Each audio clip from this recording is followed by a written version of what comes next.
Hello friends. Did you know nearly 80% of those who watch my videos aren't subscribed? If you enjoy these stories, please hit that subscribe button and leave a like. It really helps. Thank you for being here. By the way, where are you watching from? Let me know in the comments. Rowan Kincaid had been driving the Dalton Highway for 11 years, and he'd learned to respect the polar night. Not fear it exactly, but respect it the way you'd respect a wild animal that could turn on you if you stopped paying attention. The darkness up here wasn't like darkness anywhere else. It was thick, absolute, and it stretched on for weeks without a single glimpse of the sun. From mid-November through January, the sky above Alaska's North Slope never brightened beyond a dim twilight that lasted maybe 3 or 4 hours around noon. The rest was just blackness, broken only by headlights and the occasional flicker of aurora borealis dancing across the frozen sky. Tonight was his third run this month up to Deadhorse, hauling drilling equipment for one of the oil companies working the Prudhoe Bay fields. The temperature had dropped to 38 below zero, cold enough that his breath froze on the inside of his windshield despite the heater running full blast. Ice fog hung in patches along the road, so thick in places that his headlights couldn't penetrate more than 20 feet ahead. The Dalton was treacherous even in good conditions, but during polar night in the middle of winter, it became something else entirely.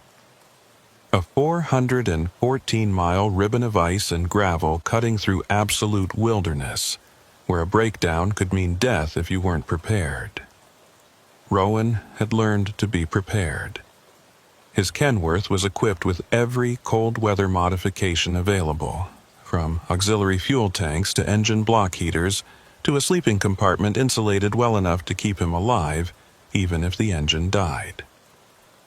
He carried emergency rations, extra blankets, a satellite phone, and enough diesel to idle for 3 days straight if he had to wait out a storm.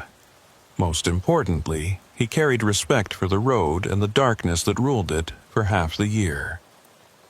The CB radio crackled with static as he passed mile marker 287, about 40 miles south of Coldfoot. Channel 19 was quiet tonight, which wasn't unusual.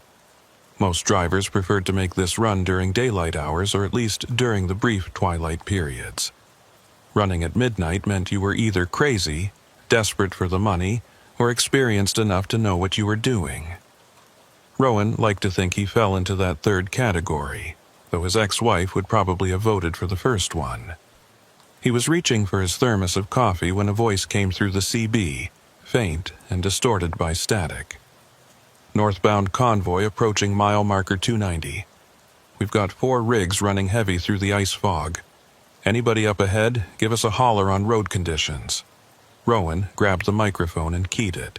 This is northbound Kenworth at mile 287. You're about 3 miles back from my position. Road's rough but passable. Ice fog's thick in patches, so keep your speed down. Where are you boys headed? Static crackled for a long moment before the voice came back. Deadhorse, hauling equipment for Arctic slope operations. Appreciate the heads up on conditions. Something about the voice bothered Rowan, though he couldn't put his finger on what.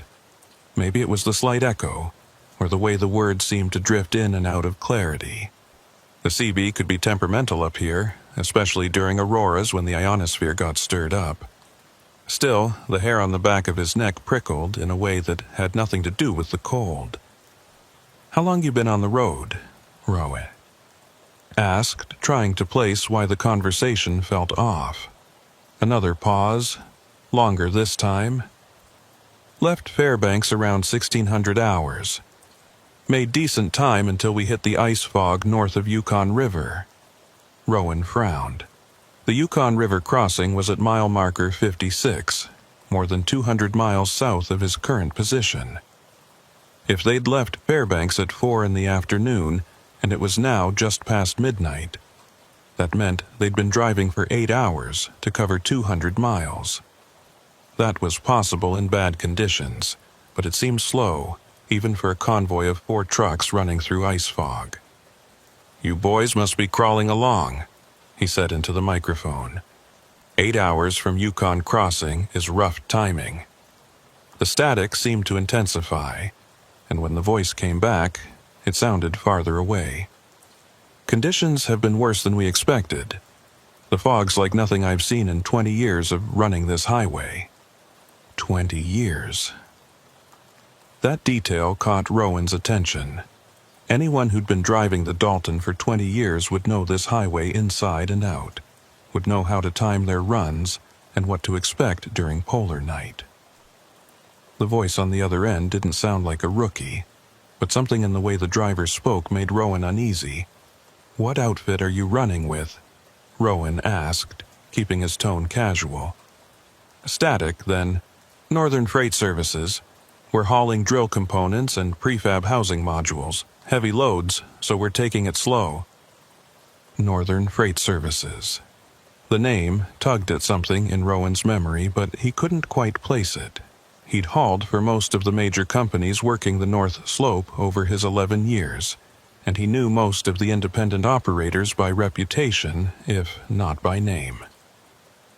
Northern Freight Services sounded familiar, but he couldn't remember seeing any of their trucks at the Dead Horse yards or at any of the truck stops along the route. The miles rolled by beneath his wheels as he climbed higher into the Brooks Range. The road here was a series of long, grinding ascents and nerve-wracking descents, with drop-offs on one side that disappeared into darkness, so complete it felt like driving along the edge of the world. The ice fog came and went in waves, sometimes clearing enough to see 100 yards ahead, sometimes closing in so tight that Rowan had to slow to 15 miles an hour and navigate by memory as much as by sight. His OEB remained silent for the next 20 minutes. He watched his mirrors for signs of the convoy behind him, expecting to see their headlights appear as they closed the distance, but the darkness behind him stayed absolute. Either they were much farther back than the 3 miles they'd been when he first heard from them, or they were running without lights, which would be suicidal on this road. Just past mile marker 300, as he was negotiating a particularly nasty curve with a steep embankment on his right, the CB crackled back to life. "Northbound convoy to any drivers in the area. We're having some trouble. Engine problems on one of our rigs. We're pulled over at mile marker 294 if anybody's in position to assist." Rowan checked his GPS. Mile marker 294 was 6 miles behind him. He'd passed it maybe 10 minutes ago, and he hadn't seen any trucks pulled over. Of course, in the ice fog and darkness, it was possible to miss things. He'd known drivers to pass within 20 feet of a parked vehicle without seeing it if the fog was thick enough, and the parked truck's lights were off.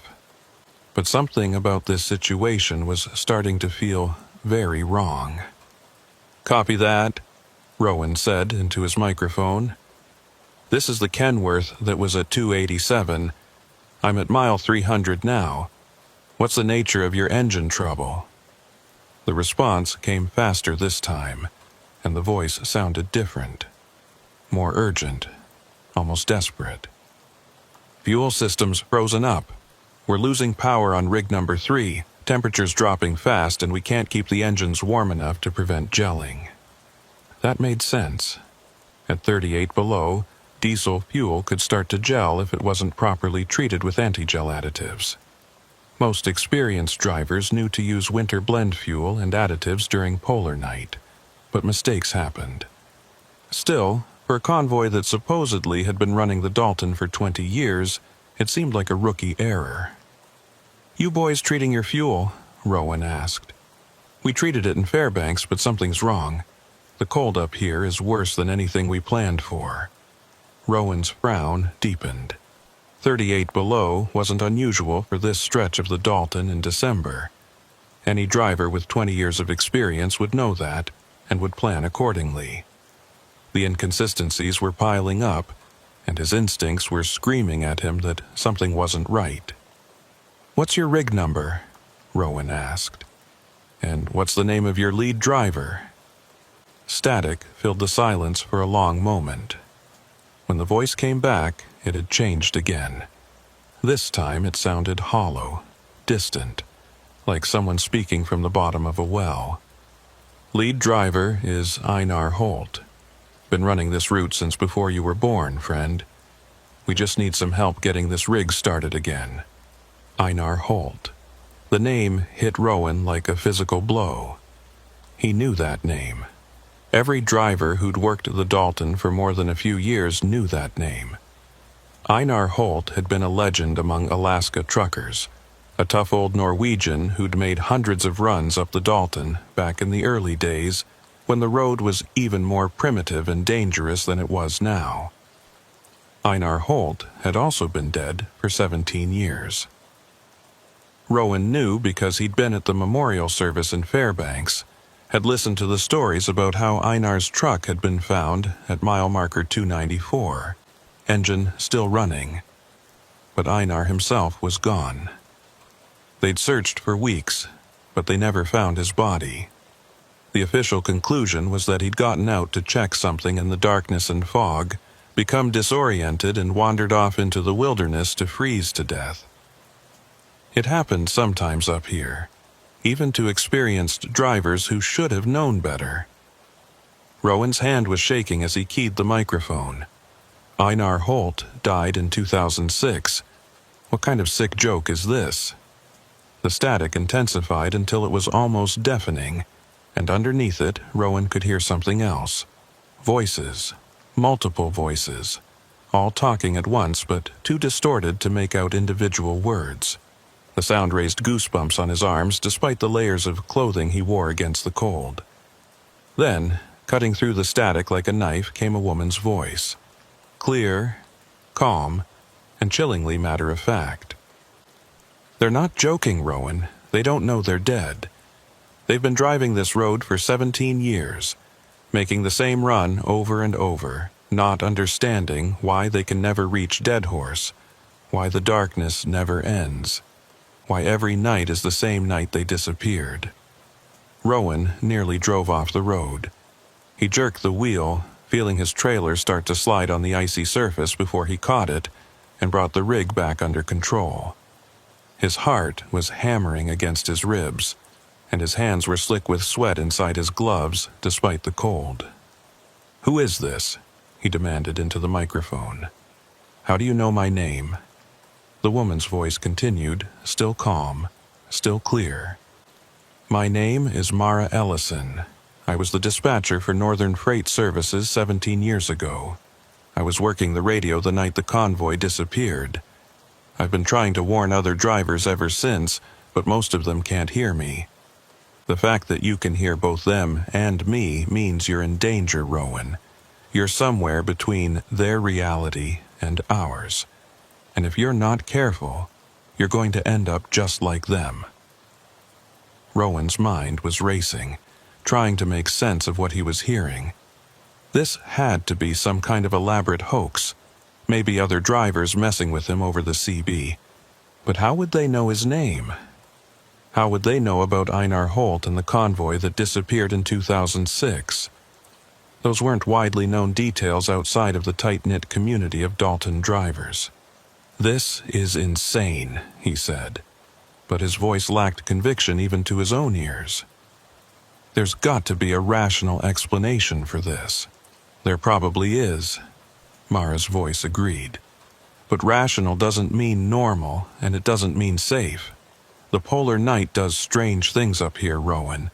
The darkness and cold and isolation, they create conditions where reality gets thin, where the past and present can overlap, where people who died years ago can still be driving these roads, not knowing they're trapped in a loop they'll never escape."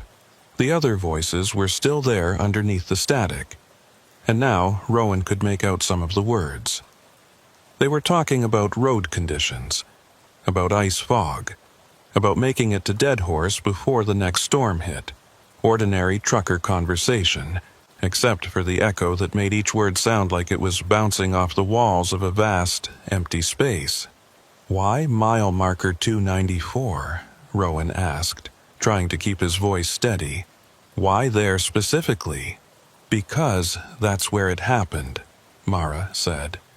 "That's where Einar and the other 3 drivers stopped because of engine trouble. That's where they got out of their trucks to try to fix the problem. And that's where something went wrong. The official report said they got disoriented in the ice fog and wandered off. But I was on the radio with them right up until the end, Rowan. I heard what they heard. There was something out there in the darkness with them. Something that shouldn't have been there."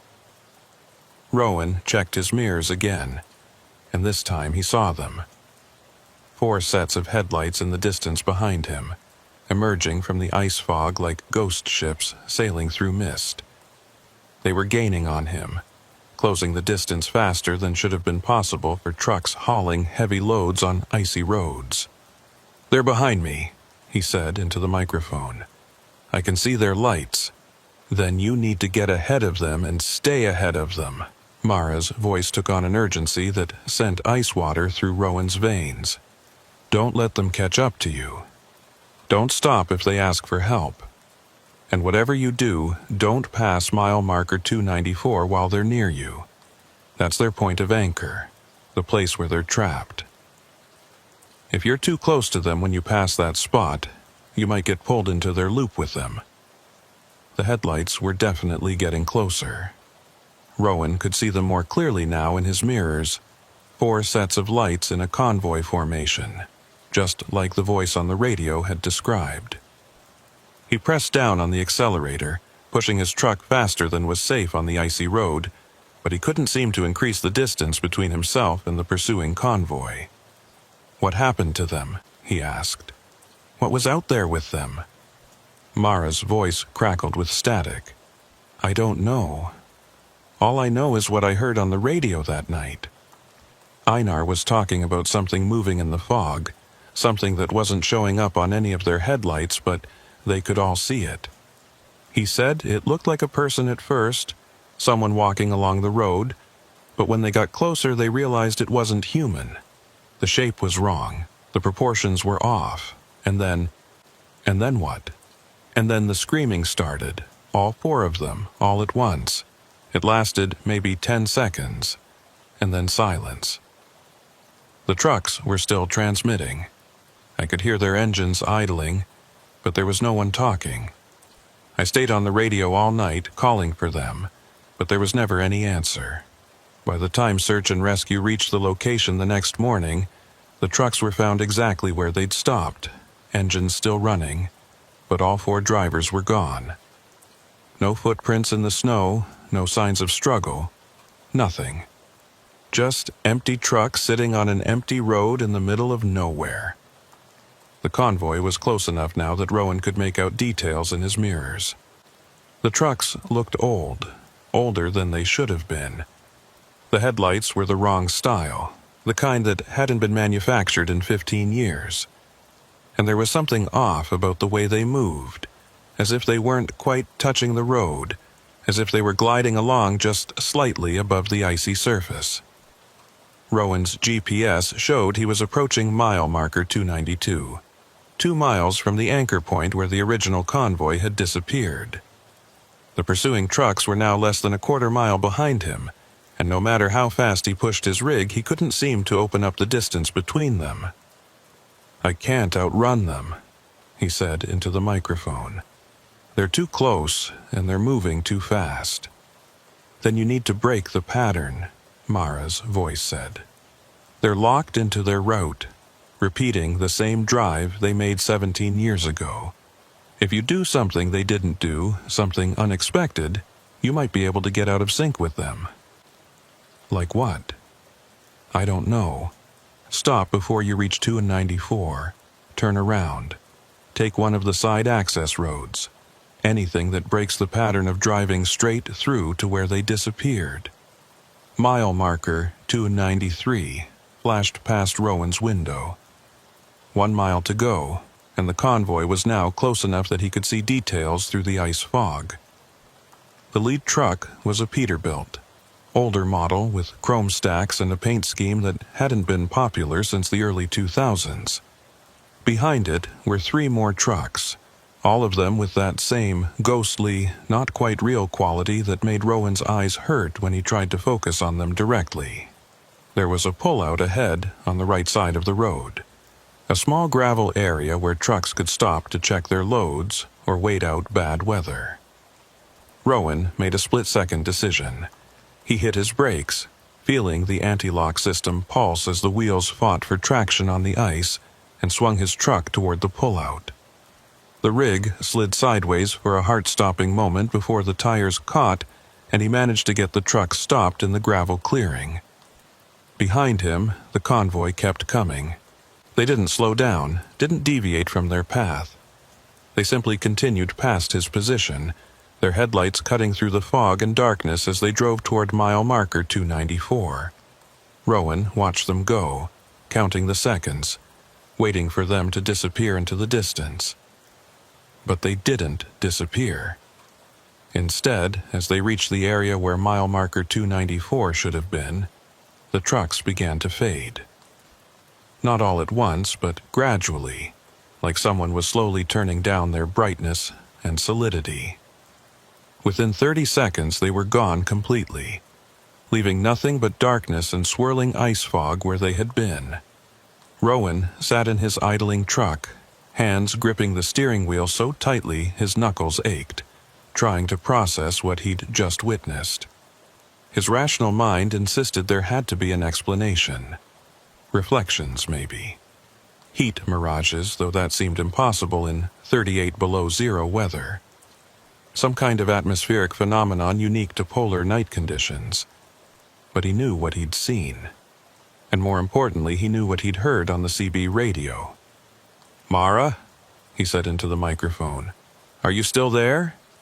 Static answered him. Nothing more. He tried several different channels, but all of them were silent except for the hiss and crackle of empty airwaves. Whatever window had opened between his reality and that frozen moment from 17 years ago had apparently closed again. Rowan sat there for another 10 minutes, waiting for his heart rate to return to normal and his hands to stop shaking. The temperature in his cab had dropped despite the heater, and he realized he was soaked with sweat that was now freezing in the frigid air. He cranked the heat up higher and took several long swigs from his thermos of coffee, trying to warm himself from the inside. Eventually, he knew he had to make a decision.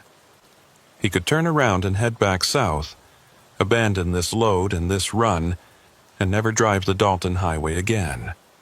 Or he could continue north to Deadhorse, complete his delivery, and try to convince himself that what he'd just experienced was some kind of hallucination brought on by exhaustion and the psychological stress of driving through polar night darkness. In the end, it was professionalism that made the decision for him.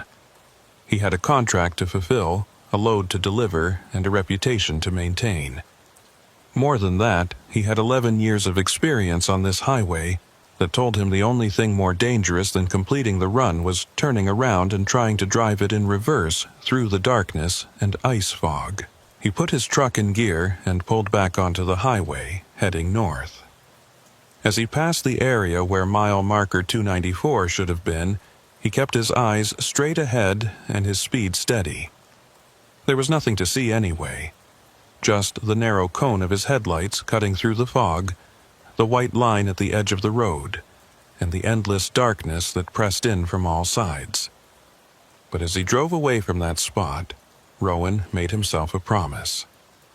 Tomorrow, when he reached Deadhorse and had access to reliable internet, he was going to research Northern Freight Services and the convoy that disappeared in 2006. He was going to find out everything he could about Einar Holt and the other 3 drivers who had vanished into the polar night.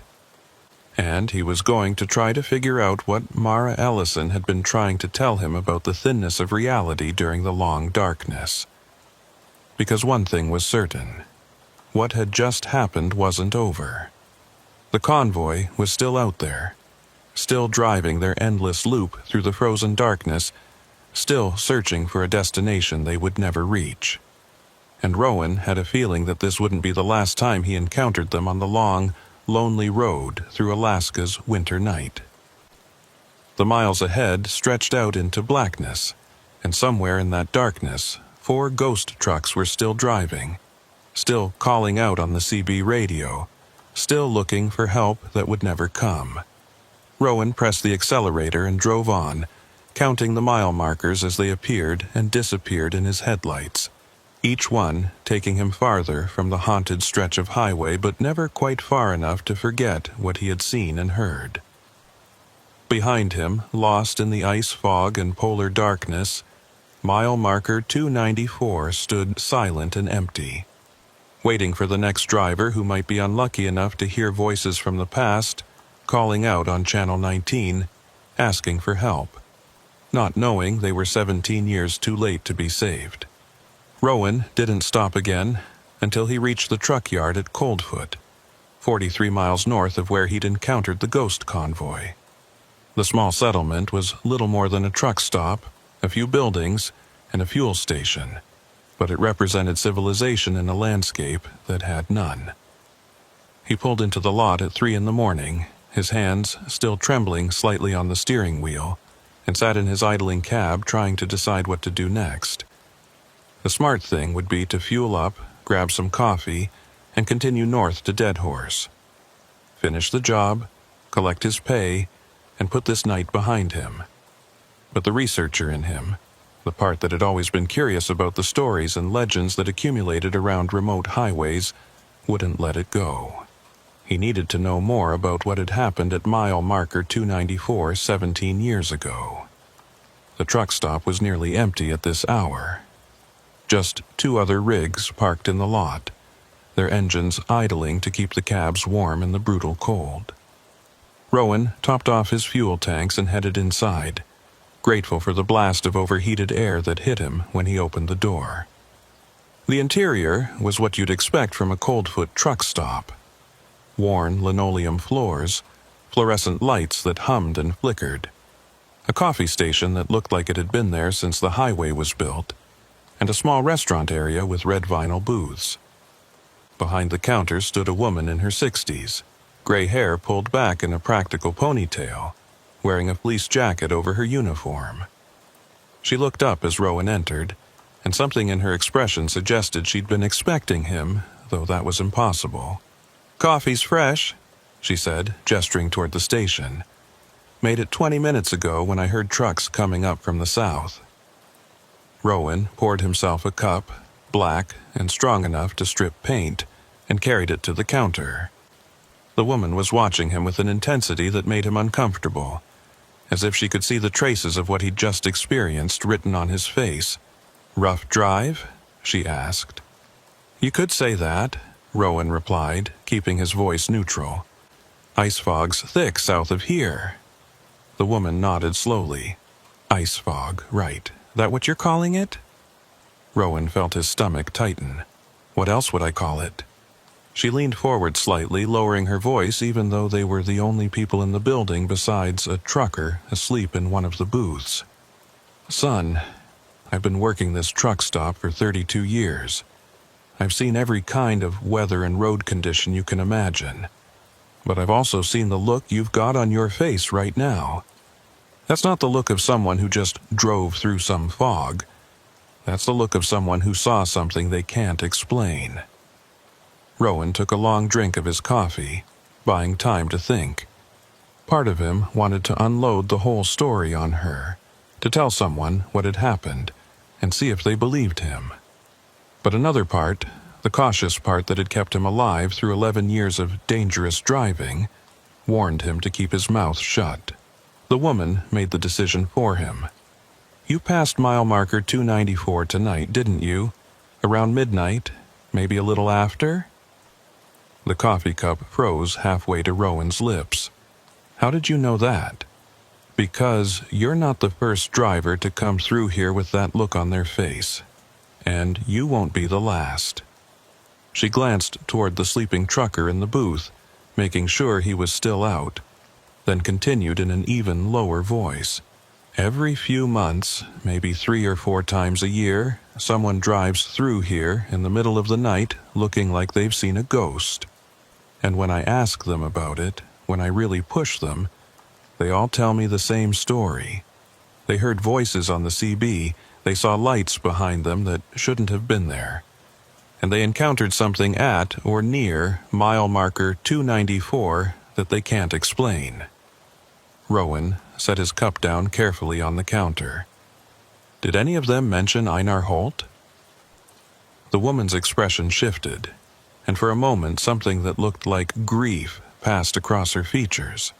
Most of them did. Einar was my brother-in-law, married to my sister for 23 years before he disappeared. She never recovered from losing him like that, not knowing what happened, not having a body to bury. She passed away 6 years ago, still wondering where he'd gone. "I'm sorry," Rowan said, and meant it. The voice on my CB tonight said it was Einar, said he'd been running this route for years. I thought someone was messing with me until they mentioned Northern Freight Services. The woman's eyes widened slightly. That's the detail that most of them don't know. Northern Freight Services went out of business 15 years ago, not long after Einar and the others disappeared. There's no reason anyone would know that name unless they were involved with the company or they actually heard it from someone who was. There was another voice, Rowan continued, his words coming faster now that he'd started. A woman named Mara Ellison. She said she was the dispatcher that night. She warned me not to let the convoy catch up to me, not to be near mile marker 294 when they reached it. The woman straightened up, her hand going to her throat. Mara. God, I haven't heard that name in years. She worked dispatch for Northern Freight, handled all their radio communications. After the convoy disappeared, she quit the industry entirely. Couldn't handle being on the radio anymore, knowing the last voices she'd heard were those drivers calling for help. "Is she still alive?" Rowan asked. "Still in Alaska?" "Far as I know, she moved down to Fairbanks about 10 years ago. Runs a small repair shop near the airport. But she doesn't talk about what happened that night. I tried to get her to tell me once, for my sister's sake, but she shut down completely, said there were some things that were better left in the darkness where they belonged." Rowan pulled out his phone and made a note of the name and location.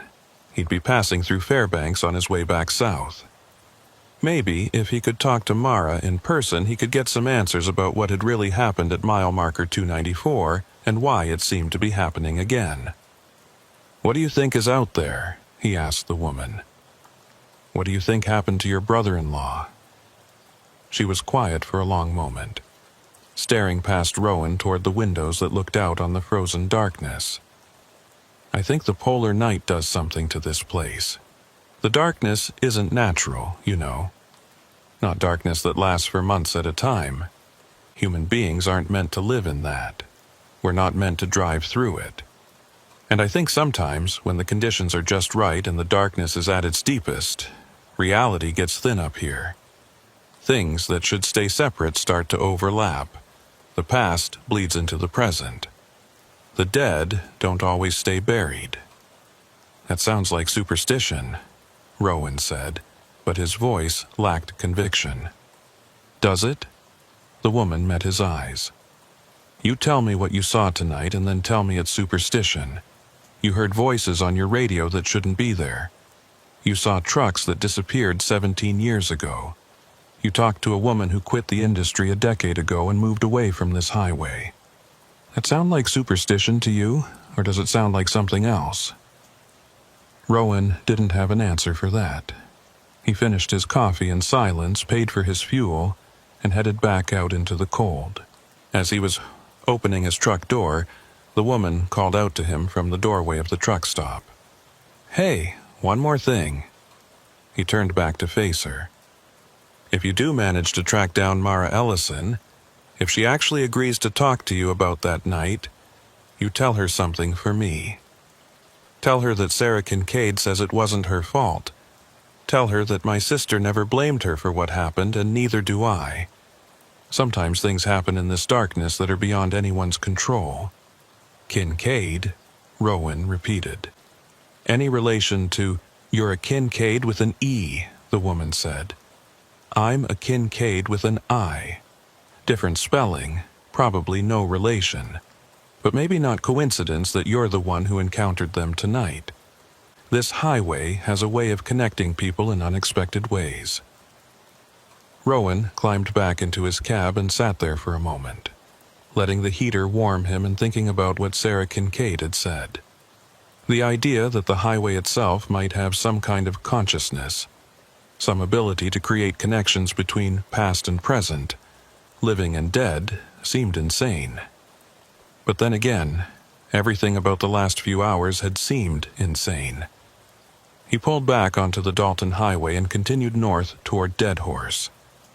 The ice fog had cleared somewhat, and visibility improved as he climbed higher into the Brooks Range. The darkness was absolute now, with no moon and only the faint glow of Aurora Borealis providing any light beyond his headlights. The road wound through mountain passes and across frozen rivers, each mile taking him deeper into one of the most remote and hostile environments on Earth. His CB radio crackled occasionally with static, but no voices came through. He kept it tuned to Channel 19, half hoping and half dreading that he might hear from the convoy again. But the airwaves remained silent except for the hiss and pop of electromagnetic interference. Around 5 in the morning, as he was approaching the Atagun Pass, the highest point on the Dalton Highway, his CB suddenly came to life with a burst of clear transmission. "Any northbound drivers? This is southbound at Atagun. Roads clear over the pass, but winds picking up. Might want to secure your load before you start the climb." It was a normal, mundane trucker conversation, and Rowan felt a wave of relief wash over him. He keyed his microphone. "Copy that, southbound. This is northbound approaching Atagun. Appreciate the heads up. How's it looking on the north side? Clear sailing down to Dead Horse. You'll have the road pretty much to yourself. There's only about 3 of us running tonight." 3 trucks. Rowan's relief evaporated. 3 including you? Yeah, me and 2 others. We all left Dead Horse around midnight, running together for safety. You're the first northbound we've seen since we started down. Rowan thought about the 2 trucks he'd seen idling in the lot at Coldfoot. If those trucks were still there, and this convoy of 3 was the only other traffic on the road, then who had been behind him at mile marker 294? Who had he seen disappearing into the fog? He knew the answer, but hearing it, confirmed by another driver, made it real in a way that was hard to deny. "How long you been running the Dalton?" Rowan asked, trying to keep his voice casual. 8 years. Why? "You ever hear anything weird on the CB? Voices that shouldn't be there, trucks that appear and disappear?" There was a long pause before the other driver responded, and when he did, his voice was guarded. "I've heard stories. Most drivers who run this highway regularly have, but I've never experienced anything myself. You asking for a reason?" Rowan made a decision. If he was going to understand what was happening on this highway, he needed to connect with other drivers who might have seen or heard similar things. "I had an encounter tonight. Mile marker 294, around midnight. Heard a convoy on the CB that claimed to be 4 trucks running north. But when I looked into it, I think they might have been the trucks that disappeared back in 2006. The static stretched out for so long that Rowan thought the other driver had switched channels. Then, "You talked to someone at Coldfoot, didn't you? The woman who runs the truck stop there." "Sarah Kincaid, yeah." "She tell you about her brother-in-law?" "Einar Holt. He was the lead driver in the convoy that disappeared." Another pause. "Look, friend, I don't know what you saw or heard tonight, and I'm not going to tell you it wasn't real. This highway has a reputation, and it's not all bullshit. But if you're smart, you'll make your delivery in Dead Horse, drive back south during daylight hours and try to forget about whatever happened at mile marker 294. Some mysteries are better left unsolved, especially up here during polar night. That's what everyone keeps telling me, Rowan said. But what if it happens again? What if other drivers encounter the same thing? Shouldn't we be trying to figure out what's going on? And what would you do if you figured it out? You think you can rescue 4 drivers who've been missing for 17 years? You think you can change whatever happened to them? All you'll do is drive yourself crazy, trying to make sense of something that doesn't fit into any rational framework. The other driver had a point, but Rowan couldn't let it go. There was a dispatcher named Mara Ellison. She was on the radio with them when they disappeared. She's living in Fairbanks now. I'm going to try to talk to her when I head back south. Good luck with that. I heard she won't talk about it with anyone. Maybe she will if I tell her I heard the same things she heard. Maybe she needs to know she's not the only one who experienced it. The southbound driver sighed. You're going to do what you're going to do. But I'll tell you this. Every driver who gets too curious about the strange things that happen on this highway ends up one of 2 ways. Either they quit driving it entirely, or they become part of the stories themselves. You think about which one of those you want to be. The transmission ended, and the CB fell silent again. Rowan crested Adigun Pass and began the long descent toward the north slope. Below him, stretching out to the horizon, was a vast plain of darkness broken only by the occasional lights of oil facilities. Deadhorse was still 80 miles away, but he could already see the glow of the industrial complex on the northern horizon. He thought about what the southbound driver had said, about mysteries being better left unsolved, about the danger of getting too curious. But Rowan had never been good at leaving questions unanswered. It was one of the things his ex-wife had complained about, his need to understand everything, to dig into problems until he found their roots. And this was a problem that went deeper than just a strange experience on a dark highway. 4 men had disappeared 17 years ago, leaving behind families who never got closure. A dispatcher had been traumatized by whatever she'd heard on the radio that night. And now, apparently, other drivers were encountering the same phenomenon, hearing the same voices, seeing the same impossible trucks. If there was any chance of understanding what was happening, any possibility of finding answers that might bring peace to the families of the missing drivers or prevent future incidents, then Rowan felt obligated to pursue it. Even if it meant driving himself crazy, even if it meant becoming part of the stories that other drivers whispered about late at night. The lights of Deadhorse grew brighter as he approached. The settlement was less a town than an industrial camp, a collection of buildings and equipment yards serving the oil fields of Prudhoe Bay. There was no permanent civilian population, just rotating shifts of workers and the occasional trucker making deliveries. It was as far north as you could drive in North America, the literal end of the road. Rowan made his delivery just after 7 in the morning, as the sky was beginning to show the first hints of the brief twilight that passed for daylight this far north in December.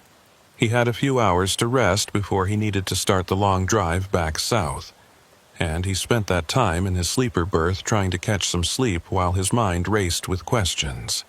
He dreamed of ice fog and phantom headlights, of voices on the radio calling out for help, of trucks that drove endlessly through darkness without ever reaching their destination. In his dream, he was outside his truck at mile marker 294, standing on the frozen road while the aurora borealis danced overhead in shades of green and purple. The convoy approached from the south, 4 trucks running together, their headlights cutting through the fog. As they drew closer, Rowan could see the drivers through the windshields. Einar Holt in the lead truck, his weathered face set in concentration as he navigated the treacherous road. 3 other men in the trucks behind him, all of them focused on driving, all of them unaware that they were dead. that they'd been dead for 17 years. The trucks passed Rowan without slowing, and as the last one went by, the driver turned to look at him. Their eyes met for just a moment, and in that moment Rowan saw something that chilled him more than the Arctic cold. The driver knew. He knew he was dead. He knew he was trapped. And the expression on his face was one of pure, desperate terror. Rowan woke with a gasp, his heart pounding, his sleeping bag soaked with sweat despite the cold. He checked his watch and found that he'd been asleep for less than an hour, but it felt like he'd been dreaming for days. The image of that driver's face, the knowledge and terror in his eyes, was burned into Rowan's memory. He couldn't stay in Deadhorse. He needed to get back on the road, needed to drive south to Fairbanks and find Mara Ellison. She was the key to understanding what had happened at mile marker 294. She was the last person to hear the voices of those doomed drivers, and if anyone could tell him what was really going on, it would be her. Rowan started his engine and began the long drive back south. It was mid-morning now, and the sky had lightened to a deep blue twilight that would last for a few hours before fading back into complete darkness. The road looked different in the half-light, less ominous, but no less dangerous. Ice still coated the surface, and wind was beginning to pick up, pushing his trailer around on the curves. He drove in silence, his CB radio off, not wanting to risk hearing those voices again until he had more information. The miles rolled by beneath his wheels, each one taking him closer to Fairbanks and whatever answers Mara Ellison might be able to provide. As he approached mile marker 294 from the north, around 2 in the afternoon, Rowan slowed his truck and pulled over onto the shoulder. He needed to see the place in daylight, needed to understand what made this particular spot so significant. The twilight was beginning to fade, but there was still enough light to see the surrounding area. There was nothing remarkable about it. Just another stretch of the Dalton Highway, with ice-covered pavement and snowbanks on either side. No buildings, no landmarks, nothing that would distinguish it from any other mile of the 400-mile road. But as Rowan sat there in his idling truck, watching the light fade and the darkness return, he felt something. A presence, a wrongness, a sense that this place existed slightly out of phase with the rest of reality, as if the fabric of the world had been torn here and never properly healed. He pulled out his phone and took several photographs of the area, knowing they probably wouldn't show anything unusual, but feeling compelled to document it anyway. Then he got back on the road and continued south, driving faster now, eager to put distance between himself and that haunted stretch of highway. By the time he reached Coldfoot for his second fuel stop, full darkness had returned.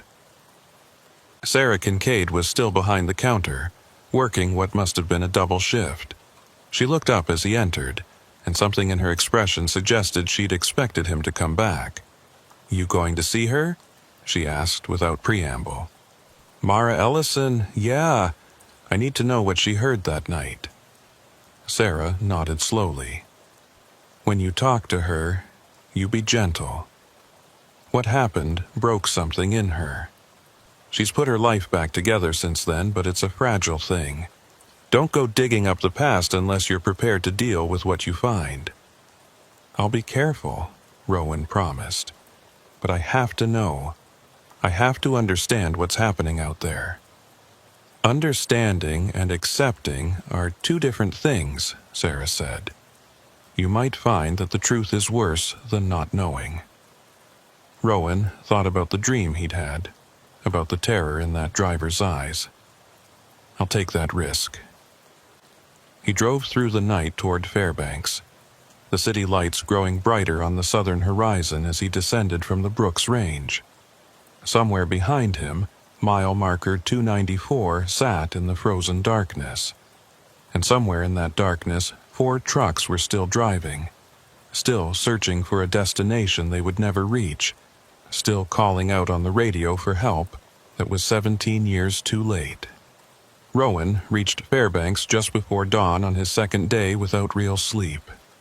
The city lights felt almost aggressive after so many hours in the polar darkness, and he had to squint against the brightness of the streetlights and storefront signs. He found a truck stop on the south side of town, parked his rig, and spent an hour in the shower trying to wash away the exhaustion and the lingering sense of wrongness that had followed him down from the north slope. He'd called ahead to the repair shop that Sarah Kincaid had mentioned, and a recorded message told him they opened at 8 in the morning. That gave him 2 hours to grab breakfast and figure out what he was going to say to a woman who'd spent 17 years trying to forget the worst night of her life. The diner attached to the truck stop was busy with the morning shift change from the nearby military base.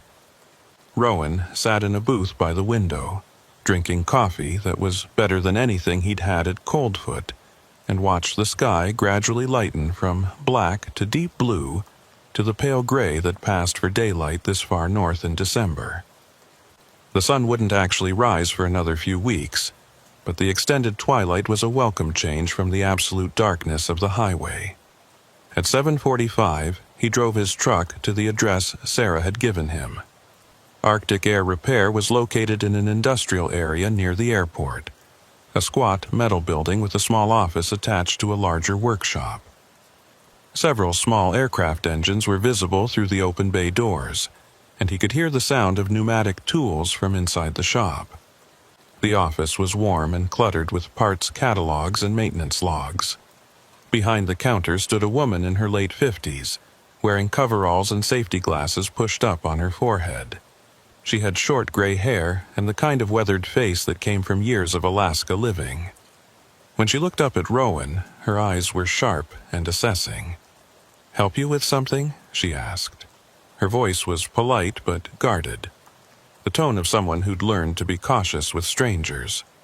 "Are you Mara Ellison?" Her expression shifted almost imperceptibly, a slight tightening around her eyes that told Rowan she was already preparing to shut down whatever conversation he was about to start. "Depends on who's asking and why."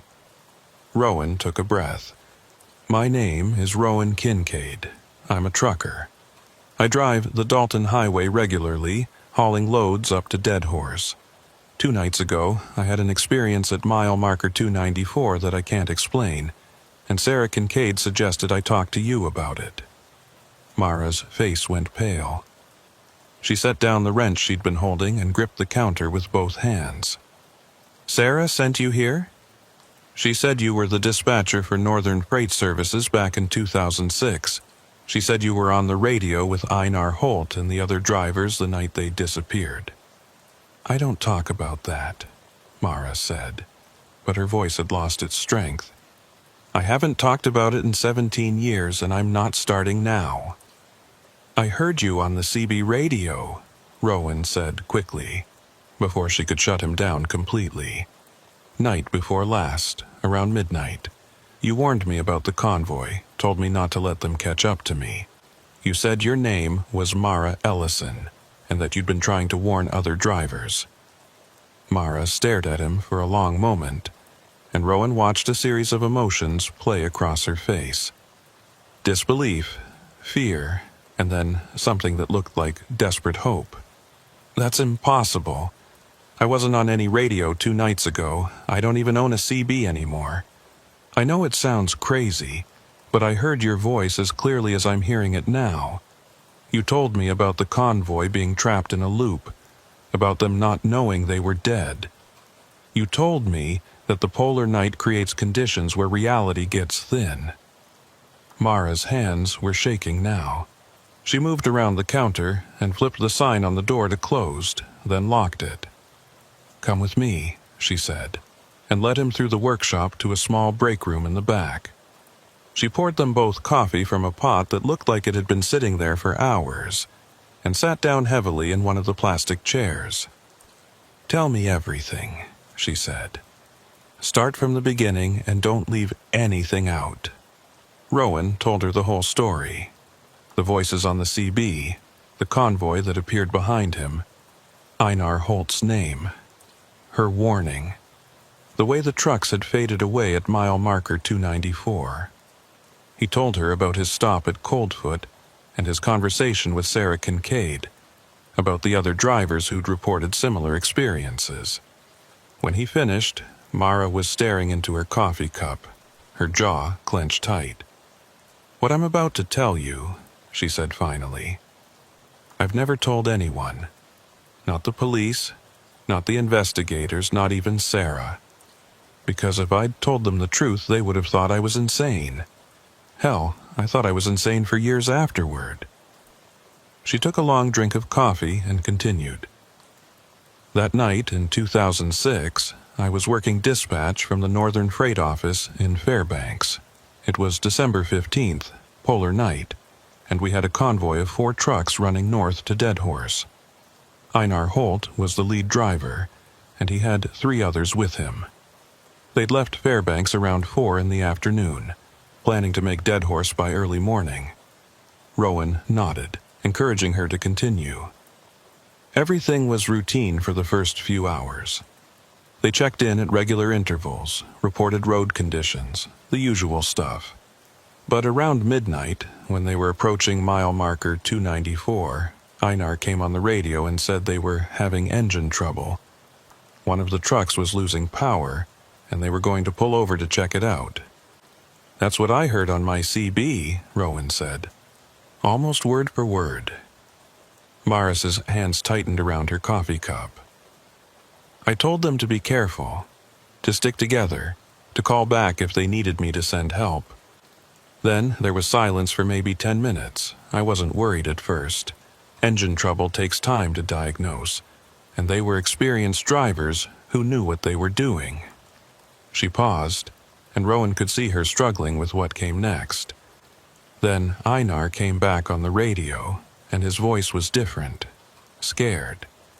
He said there was something moving in the ice fog around the trucks. At first, they thought it was another driver who'd stopped to help, but when they shined their flashlights on it, they realized it wasn't human. He said the shape was wrong. The proportions were off, like someone had built a person but didn't quite get the details right. The hair on Rowan's arms stood up. "What did you tell them?" "I told them to get back in their trucks and get out of there. But Einar said the thing was between them and their cabs. He said it was just standing there in the fog, not moving, but they couldn't get past it.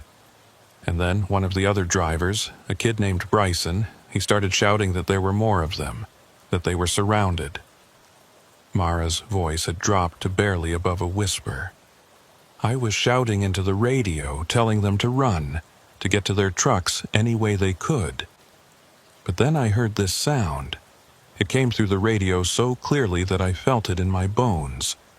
It was like wind and static and something else, something that sounded almost like words, but in a language I didn't recognize. And underneath it all was this tone, this low frequency that made my head hurt and my vision blur." She stopped and took several deep breaths before continuing. "The drivers were screaming, all 4 of them at once. I could hear them clearly even over that other sound. It lasted maybe 10 seconds, and then everything went silent. The trucks were still transmitting. I could hear the engines idling, but there was no one talking. I stayed on the radio all night, calling for them, begging them to answer. But there was nothing." Rowan felt cold, despite the warmth of the break room. "The search teams found the trucks the next morning?" "Yeah, all 4 of them parked on the shoulder at mile marker 294, engines still running, doors open, but no sign of the drivers. No footprints in the snow except the ones leading from the trucks to where they'd been standing. It was like they just vanished into thin air." Mara looked up at Rowan with haunted eyes. "But that's not the strangest part." "What's the strangest part?" "The strangest part is that I heard them again. 3 months later, I was still working dispatch, even though I probably shouldn't have been. It was around 3 in the morning, and I was monitoring the radio out of habit more than anything else. And then I heard Einar's voice, clear as day, saying they were approaching mile marker 290 with 4 rigs running heavy through the ice fog. Rowan's stomach dropped. The same transmission you heard the first night. Not exactly the same, but close enough. It was like he was making the same run, having the same conversation, heading toward the same destination. I tried to respond, tried to warn him about what was going to happen, but he couldn't hear me. Or maybe he could hear me, but I was the one out of time, trying to send a message backward to a moment that had already happened. "You warned me," Rowan said. "I heard you on my CB 2 nights ago. You told me not to let them catch up to me." Mara shook her head slowly. "I didn't transmit anything 2 nights ago. But that doesn't mean you didn't hear me. Time works differently at mile marker 294. The past and present overlap there. I think when I tried to warn Einar all those years ago, when I was shouting into the radio trying to save him, my voice somehow got caught in that place. And now, when conditions are right, when another driver passes through at the right time, they can hear the warnings I was sending back then." "That's insane," Rowan said. But he was thinking about the dream he'd had in Dead Horse, about the driver who'd looked at him with knowing terror in his eyes. "But it's the only explanation that fits what I experienced." "I've thought about it for 17 years, Mara said. Tried to make sense of it using every framework I could think of. Science, religion, folklore, psychology. The only conclusion I keep coming back to is that there are places in the world where the normal rules don't apply, where the darkness and isolation and extreme conditions create weak spots in reality. And mile marker 294 is one of those places." "What do you think happened to them?" Rowan asked. "Where did they go?" "I don't know. But I'll tell you what I think. I think they're still there, trapped in the moment of their disappearance, driving the same route over and over without realizing that time has moved on. I think they're caught in a loop that they can't break free from, and everyone they try to contact, everyone who hears them on the radio, exists in a future they can't reach." Rowan thought about this for a moment. But if they're trapped in the past, why do they keep appearing to other drivers? Why do people keep encountering them? "Because the loop isn't perfect," Mara said. "It's degrading, breaking down, and every time it cycles through, it bleeds over a little more into our present. That's why more drivers have been reporting encounters in recent years. The barrier between their time and ours is getting thinner. Is there any way to help them? To break the loop?" Mara was quiet for a long time. When she finally spoke, her voice was heavy with regret. "I don't know. I've thought about it constantly, wondering if there was something I could have done differently, some way I could have saved them. But the truth is, I don't think anyone can help them now. They're beyond our reach, trapped in a moment that keeps repeating, and the only thing we can do is try to make sure it doesn't happen to anyone else. How do we do that? By warning other drivers. By making sure people know that mile marker 294 is dangerous, especially during polar night when the conditions are right for the past to bleed through. By telling them that if they hear voices on the CB claiming to be a convoy, if they see lights behind them that don't behave the way normal headlights should, they need to get away from that area as fast as they can." Rowan pulled out his phone and showed Mara the photographs he'd taken of mile marker 294. "Does anything about this location look significant to you? Any reason why it would be a weak spot?" Mara studied the photographs carefully. "I've been to that spot a dozen times over the years, trying to understand what makes it different. There's nothing obvious. No ancient burial grounds, no history of accidents or deaths before 2006. It's just another mile of highway through the Brooks Range. But you think the polar night has something to do with it?" "I think the polar night creates the conditions, but there has to be something else. Some combination of factors that only comes together in that specific location at that specific time. The darkness, the cold, the isolation, the magnetic fields from the aurora, something in the geology of the area. All of it working together to create a place where reality is thinner than it should be. She handed the phone back to Rowan. You know what the worst part is?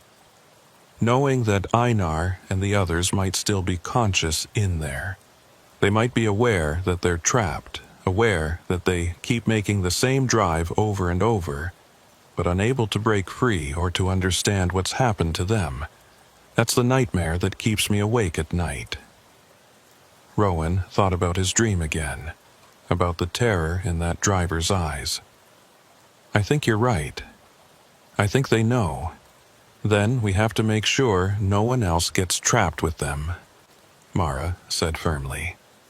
That's the only thing we can do for them now. Make sure their fate doesn't become someone else's reality. They talked for another hour, comparing notes on what Rowan had experienced and what Mara had heard that night in 2006. The details matched too closely to be coincidence, and by the end of the conversation, both of them were convinced that something genuinely inexplicable was happening at mile marker 294. As Rowan was getting ready to leave, Mara stopped him at the door. One more thing. If you keep driving the Dalton, if you pass through that area again during polar night, be careful.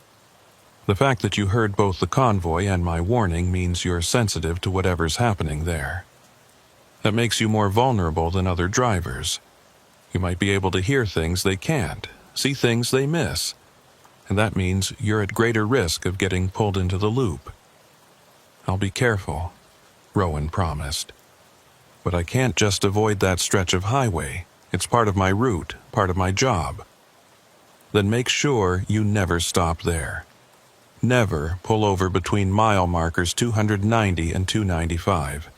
And if you hear voices on the CB that sound like they might be the convoy, switch channels immediately.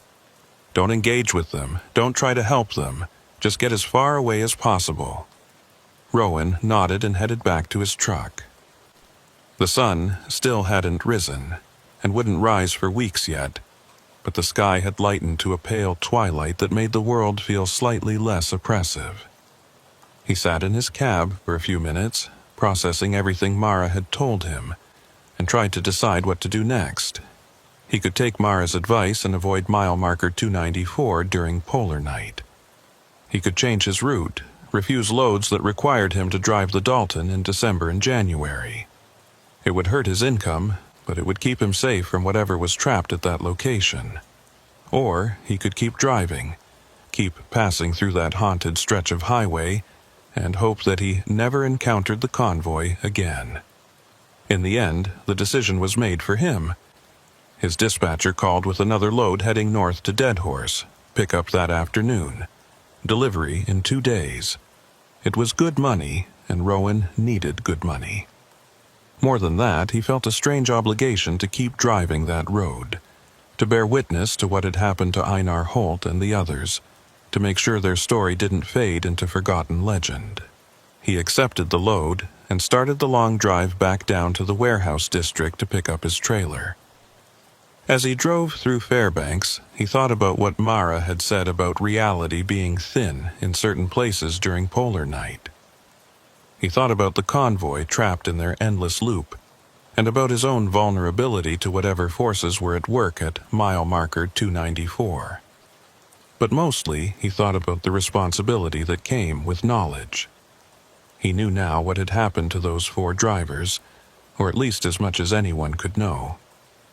He understood that they were trapped in a moment that kept repeating, that they were beyond help, that the best thing anyone could do was stay away from the place where they'd vanished. And yet, he couldn't shake the feeling that there was more to the story, that somewhere in the details of what had happened that night in 2006, there was a key to understanding not just how the drivers had disappeared, but why. And maybe, just maybe, a way to free them from their endless loop through the frozen darkness. He picked up his trailer and headed north once again, back toward the Dalton Highway and the long drive through polar night. The darkness was waiting for him, absolute and patient, and somewhere in that darkness, 4 ghost trucks were still driving, still searching for a destination they would never reach. Rowan switched on his CB radio and tuned it to Channel 19. For now, the airwaves were silent except for the crackle of static. But he knew that silence wouldn't last. Sooner or later, probably sooner, he would hear those voices again. The convoy calling out for help across a gap of 17 years, and Mara's warning trying to reach him from the past. He just had to make sure that when he heard them, he was strong enough to resist the pull of that haunted place. Strong enough to keep driving, to stay in his own time, to avoid becoming another voice calling out from the darkness for help that would never come. The road stretched out ahead of him, disappearing into the twilight, and Rowan pressed down on the accelerator. There were miles to cover before darkness fell completely, and he wanted to be as far north as possible before the polar night swallowed the highway once again, before he had to drive past mile marker 294 and face whatever was waiting for him there in the frozen dark. The second time Rowan drove north through mile marker 294, it was 3 days after his conversation with Mara Ellison. The polar night had deepened, if that was even possible, and the temperature had dropped to 42 below zero. Ice fog hung thick across the Brooks Range, reducing visibility to almost nothing for long stretches of highway. It was the kind of night when smart drivers stayed in Fairbanks and waited for better conditions. Rowan kept his CB radio on, but switched between channels randomly, never staying on any frequency long enough for voices from the past to find him. He'd debated turning it off completely, but that seemed more dangerous than the alternative. If he broke down or encountered trouble, the CB was his only reliable lifeline to other drivers who might be able to help. He reached mile marker 290 around 11 at night. His hands tightened on the steering wheel as he checked his mirrors for any sign of headlights behind him. The road was empty, nothing but darkness and swirling ice fog. He increased his speed slightly, wanting to get through the danger zone as quickly as possible without losing control on the icy surface. Mile marker 291 passed. Then 292. His heart was hammering against his ribs, and he realized he was holding his breath. The cab felt too warm suddenly, despite the Arctic cold pressing against the windows. Sweat trickled down his back underneath his layers of clothing. At mile marker 293, his CB crackled to life. Northbound convoy, approaching mile marker 290. It was Einar Holt's voice, the same transmission Rowan had heard on his first encounter. But this time he didn't respond. He reached for the CB and switched it off completely, cutting the voice off mid-sentence. The sudden silence in the cab was almost worse than the static. Mile marker 294 appeared in his headlights. Rowan kept his foot steady on the accelerator, his eyes fixed on the road ahead, refusing to look in his mirrors. He could feel something, though, a presence pressing against the back of his truck, a weight that had nothing to do with the cargo in his trailer. The temperature inside the cab dropped suddenly, and his breath came out in white clouds despite the heater running at full blast. Then he was past it. Mile marker 295 flashed by, and the oppressive feeling lifted as abruptly as it had arrived. The temperature in the cab returned to normal, and Rowan let out a breath he hadn't realized he'd been holding. He'd made it through. He'd resisted the pull of that haunted place and stayed in his own time. But the relief lasted only a few seconds. In his mirror, he saw them. 4 sets of headlights much closer than they should have been. The convoy had somehow caught up to him despite his speed, despite the fact that they shouldn't exist in his present moment at all. They were maintaining a steady distance of maybe a quarter mile behind him, matching his speed exactly, following him north into the darkness. Rowan's first instinct was to accelerate, to try to outrun them. But something stopped him. Maybe it was curiosity, or maybe it was the same sense of obligation that had brought him back to this highway in the first place. Instead of speeding up, he maintained his current pace and watched the ghost trucks in his mirrors. They stayed with him for the next 40 miles, never getting closer, never falling back. Just 4 sets of headlights maintaining perfect formation, driving through the polar night toward a destination they would never reach. Rowan found himself thinking about the drivers trapped in those trucks. Einar Holt and the 3 others whose names he'd never learned. Were they aware of him? Did they know they were following a living driver through the darkness? Or were they too lost in their own loop to notice anything outside of it? Around mile marker 35, the convoy began to fade. The headlights grew dimmer, less substantial, until they looked more like reflections on ice than actual lights. By mile marker 340, they were gone completely, leaving Rowan alone on the highway once again. He drove the rest of the way to Dead Horse in silence, his CB still switched off, his mind churning with questions he couldn't answer. He'd escaped the pull of mile marker 294, but the convoy had still found him. They'd followed him for 40 miles beyond their anchor point, which according to Mara's theory shouldn't have been possible. Either the loop was expanding, or the rules that governed it were more complex than anyone had understood. After making his delivery in Dead Horse, Rowan tried to sleep but found it impossible. Every time he closed his eyes, he saw those headlights in his mirrors, following him through the darkness. He kept thinking about what Mara had said about being sensitive to the phenomenon, about being at greater risk of getting pulled into the loop. Maybe his first encounter had created some kind of connection between him and the trapped convoy. Maybe they could sense him now, could find him anywhere on the Dalton Highway regardless of time or distance. The drive back south began in the late afternoon twilight. Rowan had planned his timing carefully, hoping to pass through mile marker 294 during the few hours of dim daylight. He figured that whatever forces were at work there might be weaker when the darkness wasn't absolute. It was a theory without any evidence to support it, but it made him feel slightly more in control of the situation. As he approached the Brooks Range from the north, he noticed something strange about the sky. The aurora borealis was visible even in the twilight, which was unusual. Great sheets of green and purple light rippled across the heavens, brighter and more active than he'd ever seen them. The radio in his truck picked up heavy static from the electromagnetic interference, and his GPS flickered in and out of signal. Mile marker 295 came into view around 4 in the afternoon. The twilight was already beginning to fade, darkness creeping back across the landscape like a tide. Rowan kept his speed steady and his eyes on the road. He'd decided to keep his CB radio off for this passage, not wanting to risk hearing anything that might distract him or pull him into engagement with the convoy. But as he passed mile marker 294, heading south this time, something happened that no amount of preparation could have prevented. His truck died. Not the engine sputtering or failing gradually, but a complete and instantaneous shutdown. The engine cut out, the lights went dark, the heater stopped blowing. Even his dashboard instruments went dead. The truck coasted to a stop right at mile marker 294, momentum carrying it onto the shoulder before the wheels locked up on the icy surface.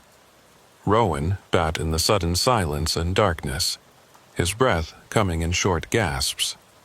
This wasn't mechanical failure. This was something else. Something that had reached out from that haunted place and dragged him to a stop at the exact location where 4 drivers had disappeared 17 years ago. He tried the ignition. Nothing. Tried his phone. Dead. Tried his emergency flashlight. The batteries were fresh, but it wouldn't turn on. Every piece of electrical equipment in his truck had been drained of power simultaneously. Outside, the twilight had faded to full darkness. The aurora borealis danced overhead, casting strange shadows across the ice fog that swirled around his truck. Rowan stared through his windshield at the darkness beyond his hood and tried to fight down the panic rising in his chest. He couldn't stay in the truck. Without the engine running, without the heater, the temperature in the cab would drop to lethal levels within an hour. But the alternative was getting out and trying to fix the problem in 40 below zero weather, in the dark, at the exact spot where 4 other drivers had vanished. The smart thing to do was wait. Eventually, another truck would come by and see him stopped on the shoulder. They'd call for help, and a tow truck would come from Coldfoot. He just had to survive in the cold until then. But as Rowan sat there in the darkness, trying to convince himself to stay put, he heard something that made his blood freeze. Footsteps. Someone was walking around his truck, heavy boots crunching on the packed snow beside the highway. Slow, deliberate steps that circled from the passenger side toward the front of his cab. Rowan pressed his face against the driver's side window, trying to see who was out there. The aurora light was too dim and too flickering to make out details, but he could see a shape moving through the ice fog. A person, or something like a person, approaching his door. The footsteps stopped right outside his window. Rowan held his breath and waited. A hand pressed against the glass, fingers splayed wide. In the green light of the aurora, Rowan could see that the proportions were wrong. The fingers were too long, the joints bent at angles that human bones couldn't achieve. Then a face appeared at the window. It was Einar Holt. Rowan recognized him from the photographs he'd seen at the memorial service years ago, from the newspaper articles about the disappearance. But something was wrong with his features. The skin was too pale, almost translucent. The eyes were completely black, no whites visible at all, and when Einar's mouth opened, no breath fogged the glass despite the extreme cold. "Help us," Einar said, his voice muffled by the window but still clearly audible. "We can't find the road. We've been driving for so long, but we can never reach Dead Horse. Please help us." Rowan wanted to look away, wanted to hide, but he found himself unable to break eye contact with those black, empty eyes. "You're dead," he managed to say. "You disappeared 17 years ago." "No." Einar shook his head slowly. "No, we just left Fairbanks tonight. It's December 15th, 2006. We're having engine trouble and we need help. You're a driver, you understand. We take care of each other on this highway." "It's not 2006, Rowan said. "It's 23. You've been gone for 17 years. Something flickered in Einar's expression. Confusion, then a flash of what might have been recognition or horror. "That's not right. That can't be right. We just started this run. We're going to make Dead Horse by morning." "You're never going to reach Dead Horse," Rowan said, and felt terrible for saying it. "You're trapped here. You have been since the night you disappeared. You keep driving the same route over and over, but you never get where you're going." Einar's hand pressed harder against the window, and Rowan heard the glass crack slightly under the pressure. "You're lying. You're trying to confuse us. We need help with our trucks, that's all. Just help us, and we'll be on our way." "I can't help you," Rowan said. "I'm sorry, but there's nothing I can do." More footsteps now, coming from different directions. The other 3 drivers were approaching his truck, surrounding it. Rowan could see their shapes moving through the ice fog, their proportions just as wrong as Einar's, their movements just slightly off from human normal. "Get out of your truck," Einar said, and his voice had changed. It was colder now, more insistent. "Get out and help us. We're all drivers. We help each other. That's the code." "I can't get out, Rowan," Nasha said. "If I get out, I'll end up like you." "Then you'll have company," Einar replied. "You'll understand what it's like. The darkness that never ends. The road that goes nowhere. The cold that gets into your bones and never leaves. You'll drive with us forever, and maybe together we can find our way to Dead Horse. The other 3 drivers were at his windows now, pressing their hands against the glass, their faces appearing in the dim aurora light. All of them had the same wrong proportions, the same black eyes, the same pale skin. All of them were speaking at once, their voices overlapping into a chorus of pleading and demands. Help us. Get out of your truck. We need you. Join us. You're one of us. Driver helps driver. The road never ends. The darkness never breaks. Rowan closed his eyes and pressed his hands over his ears, trying to block out the voices. He thought about Mara Ellison, about her warning that he was vulnerable to the pull of this place. He thought about the 4 drivers who'd gotten out of their trucks 17 years ago and been taken by something that lurked in the ice fog and darkness. But most of all, he thought about what it would mean to join them, to become trapped in an endless loop, driving the same highway night after night, never reaching his destination, never understanding that time had moved on without him. That was worse than death. That was a special kind of hell designed specifically for truck drivers, for people whose entire lives were built around movement and purpose and reaching the next destination. No, he said out loud, opening his eyes. I'm not getting out. I'm staying in my truck until help arrives. The voices stopped abruptly. The hands pressed against his windows fell away. The shapes in the ice fog retreated slightly, and for a moment, Rowan thought they were leaving. Then Einar spoke again, and his voice had changed completely. It was no longer trying to sound human. It was something else, something that had been using Einar's face and voice like a mask. You can't stay in there forever. Eventually you'll run out of air, or the cold will take you, or you'll simply give up and come out. And when you do, we'll be waiting. We've been waiting for 17 years. We can wait 17 more. The shapes faded back into the darkness, but Rowan knew they hadn't gone far. They were still out there, circling his truck, patient and persistent. And the terrible thing was that the voice was right. He couldn't stay in the cab indefinitely. Eventually, he would have to make a choice. He tried his phone again. Still dead. Tried the ignition. Nothing. Checked every electrical system in his truck and found them all completely drained. Whatever force had stopped his vehicle had been thorough.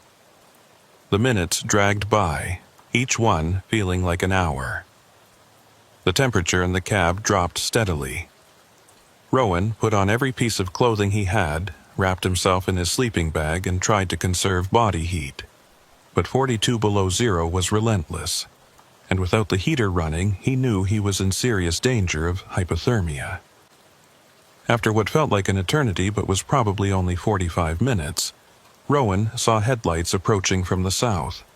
Another truck, a real truck from his own time, was heading north on the highway. He grabbed his emergency flare gun from the storage compartment behind his seat and found that it still worked. He fired a flare through the slightly cracked window, sending a bright red star arcing into the sky. The approaching truck slowed and pulled over behind him. Rowan watched in his mirror as a driver climbed down from the cab and approached through the ice fog. This person moved normally, human proportions, human gait. When the driver reached Rowan's window and shined a flashlight inside, Rowan saw an older man with a gray beard and concerned eyes. "You okay in there?" the man shouted through the glass. "Electrical system's dead," Rowan shouted back. "Everything shut down at once. Can you call for a tow truck?" The man nodded and pulled out a satellite phone. While he was making the call, Rowan glanced around at the darkness beyond the truck. He could still see them out there. The four shapes standing in the ice fog, watching. The other driver couldn't see them, or maybe they weren't visible to him at all. "Tow trucks coming from Coldfoot," the man said when he returned to Rowan's window. "Should be here in about 90 minutes. You need to sit in my cab where it's warm. You'll freeze to death in there." Rowan was tempted. The cold was becoming unbearable, and his fingers and toes were starting to go numb despite his layers of clothing. But getting out of his truck meant walking through the darkness where those things were waiting. "I'll be okay," he said. "Just stay here with me until the tow truck arrives." The older driver looked skeptical, but nodded. "I'll keep my truck running right behind you. If you change your mind, just signal and I'll come get you." For the next 90 minutes, Rowan sat in his freezing cab and watched the shapes in the darkness. They never approached the other driver, never made themselves known to anyone except Rowan. And gradually, as the time passed and the tow truck drew closer, they began to fade. By the time the tow truck arrived with its flashing yellow lights and rumbling diesel engine, the convoy was gone completely. The mechanic who examined Rowan's truck couldn't explain what had happened. Every electrical system had been drained simultaneously, which shouldn't have been possible. The batteries were completely dead, not just low, but actually damaged, as if they'd been subjected to a massive electromagnetic pulse. The electronics would all need to be replaced. They towed Rowan's truck back to Coldfoot, and he spent 3 days there while repairs were made. During that time, he talked to other drivers about their experiences on the Dalton Highway. Most of them had stories about strange encounters, unexplained phenomena, moments when the road seemed to exist outside of normal reality. But none of them had experienced anything quite as direct as what had happened to Rowan. On his 4th day in Coldfoot, Sarah Kincaid pulled him aside during breakfast. "I heard what happened at 294, she said quietly. "Word travels fast among drivers up here. I saw your brother-in-law," Rowan told her, "or something wearing his face. He tried to get me to leave my truck." Sarah nodded slowly, as if this confirmed something she'd suspected for years. "He's not the man I knew anymore. Whatever's out there at that mile marker, it took Einar and the others and turned them into something else. They're trapped between life and death, between past and present, and they want company. They want other drivers to join them so they don't have to be alone in that endless darkness." "How do I make sure it doesn't happen again?" Rowan asked. "You can't," Sarah replied simply. "If you keep driving this highway, especially during polar night, you're going to encounter them again. That first contact created a connection, and now they know you. They'll find you every time you pass through their territory." "So, I should stop driving the Dalton?" Sarah considered this for a moment. "That's up to you. But I'll tell you this. Running away doesn't always work. This highway gets into your blood. It becomes part of who you are. And even if you never drive it again, you'll dream about it. You'll wonder what's happening up here in the darkness. Sometimes facing your fear is the only way to live with it." When Rowan's truck was finally repaired, he had a decision to make. He could refuse loads heading north, could stick to routes that kept him away from the Dalton Highway and the thing that waited at mile marker 294. Or he could keep driving, keep facing the convoy, and hope that he was strong enough to resist their call. He chose to keep driving, not because he was brave, but because Sarah was right. The highway had gotten into his blood, and more than that, he felt a responsibility to bear witness to what had happened to Einar Holt and the others. Someone needed to remember them, needed to tell their story, needed to warn other drivers about the danger that lurked in the polar night. In the months that followed, Rowan made 7 more runs to Dead Horse during the winter darkness. Each time he passed mile marker 294, he encountered the convoy. Sometimes they were just lights in his mirror, following him for a few miles before fading away. Other times, they were more aggressive, surrounding his truck, calling to him on the CB radio despite it being turned off, appearing at his windows with their wrong faces and their desperate pleas. But he never stopped, never got out of his truck, never let them pull him into their endless loop. Other drivers started reporting similar encounters. Word spread through the trucking community about the haunted stretch of highway, about the ghost convoy that appeared during polar night. Some drivers refused to run the Dalton between November and January. Others, like Rowan, kept driving but took precautions. They traveled in groups when possible, carried extra emergency equipment, and most importantly, they never stopped between mile markers 290 and 295. Mara Ellison called him once, about 6 months after their first meeting. She'd heard about his repeated encounters with the convoy and wanted to know if he'd learned anything new. "They're degrading," Rowan told her. "Each time I see them, they're less human, more desperate. The loop is breaking down, and they're breaking down with it."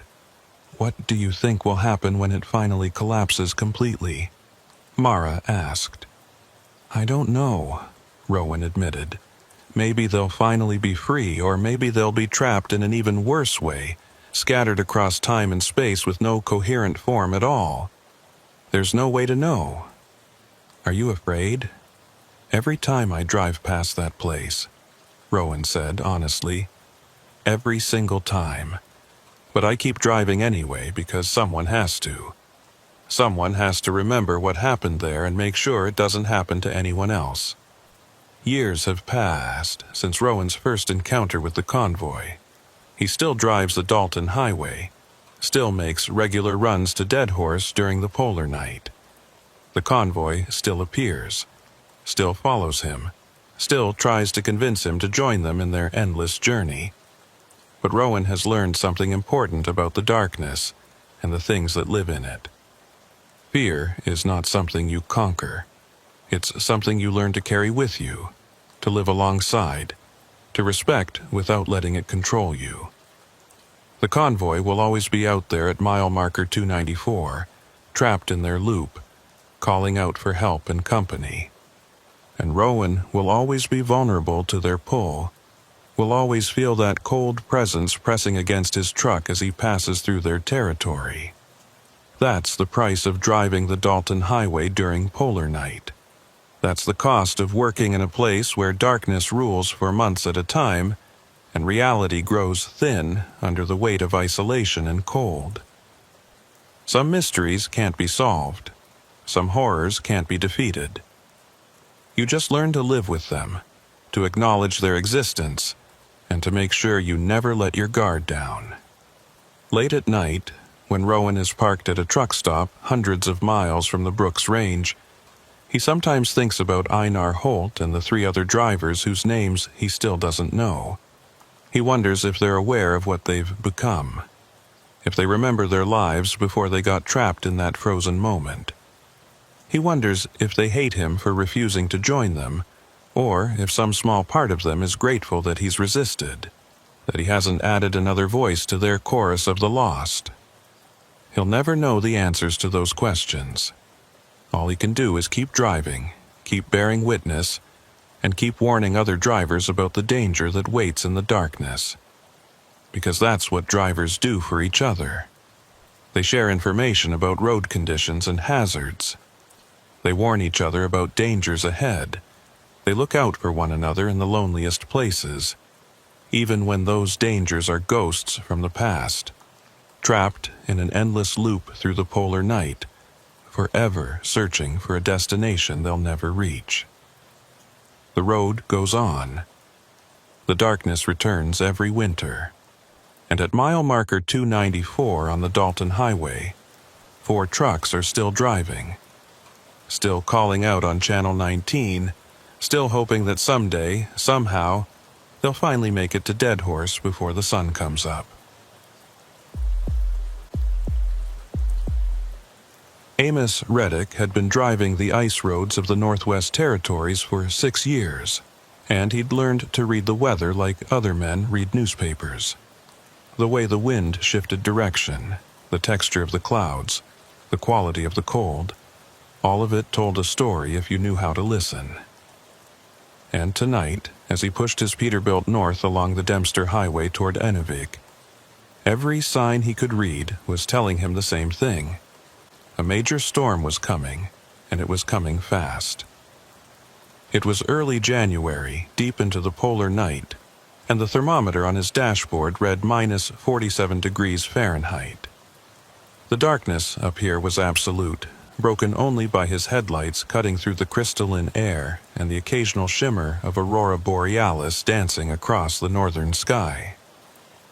The Dempster Highway was one of the most remote roads in North America, 450 miles of gravel and ice connecting Yukon to the Arctic Ocean, and in winter it became something close to another planet. Amos had left Dawson City 12 hours earlier with a load of mining equipment destined for one of the operations near Inuvik. It should have been a straightforward run, 30 hours of driving broken up by mandatory rest stops, nothing he hadn't done dozens of times before. But the weather forecast had changed 3 times since he'd started out, each update more ominous than the last. What had begun as a prediction of light snow had evolved into warnings of a major Arctic front moving in faster than expected, bringing with it blizzard conditions and wind chills that could kill an exposed person in minutes. He'd passed the last settlement, a tiny place called Eagle Plains, about 2 hours ago. The hotel there had offered him a room to wait out the storm, but Amos had checked his fuel gauge and his cargo deadline, and made the calculation that he could beat the worst of it if he pushed hard. Now, watching the wind pick up and the first fat snowflakes beginning to spiral down from the black sky, he was starting to regret that decision. The CB radio crackled with static, but no voices came through. He was too far from any other drivers to pick up conversations, and the storm was creating electromagnetic interference that made communication nearly impossible anyway. He switched through the channels out of habit, listening to the hiss and pop of dead air, and tried not to think about how alone he was out here. The snow began in earnest around midnight, and within 20 minutes visibility had dropped from a few hundred yards to barely 50 feet. Amos slowed his truck to a crawl, following the reflective markers at the edge of the road and praying he wouldn't hit a patch of overflow ice or drive into a drift. The wind had risen to a shriek that rocked his trailer back and forth, and he could feel his tires struggling for traction on the rapidly deteriorating surface. He was starting to seriously consider finding a place to pull over and wait out the storm when his fuel gauge caught his attention. He'd been so focused on driving that he hadn't noticed how much diesel he'd burned fighting through the wind and snow. The gauge showed less than a quarter tank, which in normal conditions would be plenty to reach Inuvik. But these weren't normal conditions.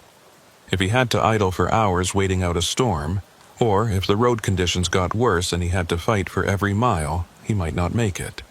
The smart thing to do was stop now while he still had fuel to keep his engine running and his cab warm.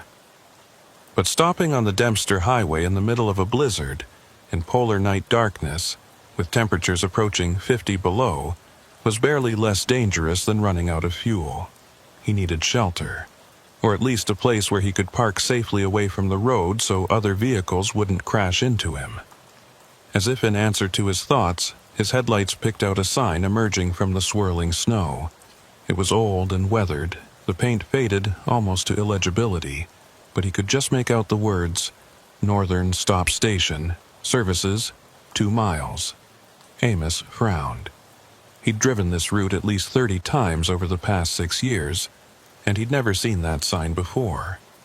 There were no truck stops between Eagle Plains and Inuvik, nothing but empty wilderness for more than 200 miles. But the sign was clearly there, and right now he didn't have the luxury of being suspicious about unexpected facilities. He followed the arrow on the sign onto what looked like a side road, though the snow had already covered any tracks or markings that might have indicated regular use.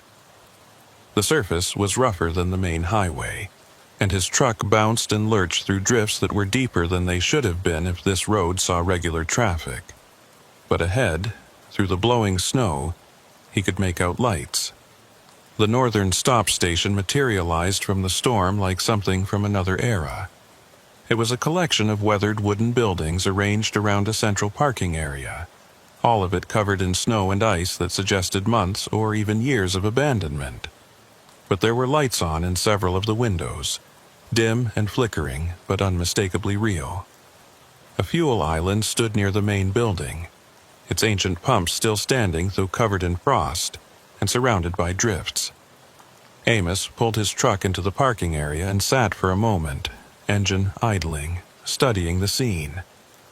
Something about this place felt wrong. The buildings were too old, the design too outdated for a facility that should still have power and lights. The parking area was completely empty, with no other vehicles visible, which was strange for a truck stop during a major storm when drivers should be seeking shelter. But the fuel gauge was still dropping. His reserve was limited, and the storm outside was getting worse by the minute. Whatever this place was, it offered shelter from the wind and snow, and possibly fuel if those ancient pumps still worked. He couldn't afford to be picky. He shut off his engine, gathered his winter gear, and climbed down from the cab. The cold hit him like a physical blow, stealing his breath and immediately frosting the exposed skin around his eyes and mouth. The wind was vicious, carrying snow that stung like thrown sand. He pulled his hood tight around his face and made his way toward the main building, fighting through drifts that came up to his knees. The door to the main building was unlocked, which should have been his first warning. No legitimate business in the Arctic left their doors unlocked during polar night. But Amos was cold and tired and worried about his fuel situation. So he pushed inside and let the door swing shut behind him, cutting off the howl of the wind. The interior of the building was even stranger than the exterior. It looked like a truck stop from the 1970s, with wood-paneled walls, orange vinyl seating, and fixtures that hadn't been manufactured in decades. The lights were on, but they flickered irregularly, as if powered by a generator that was struggling to maintain voltage. A layer of dust covered every surface, and the air had a stale quality that suggested no fresh ventilation in a very long time.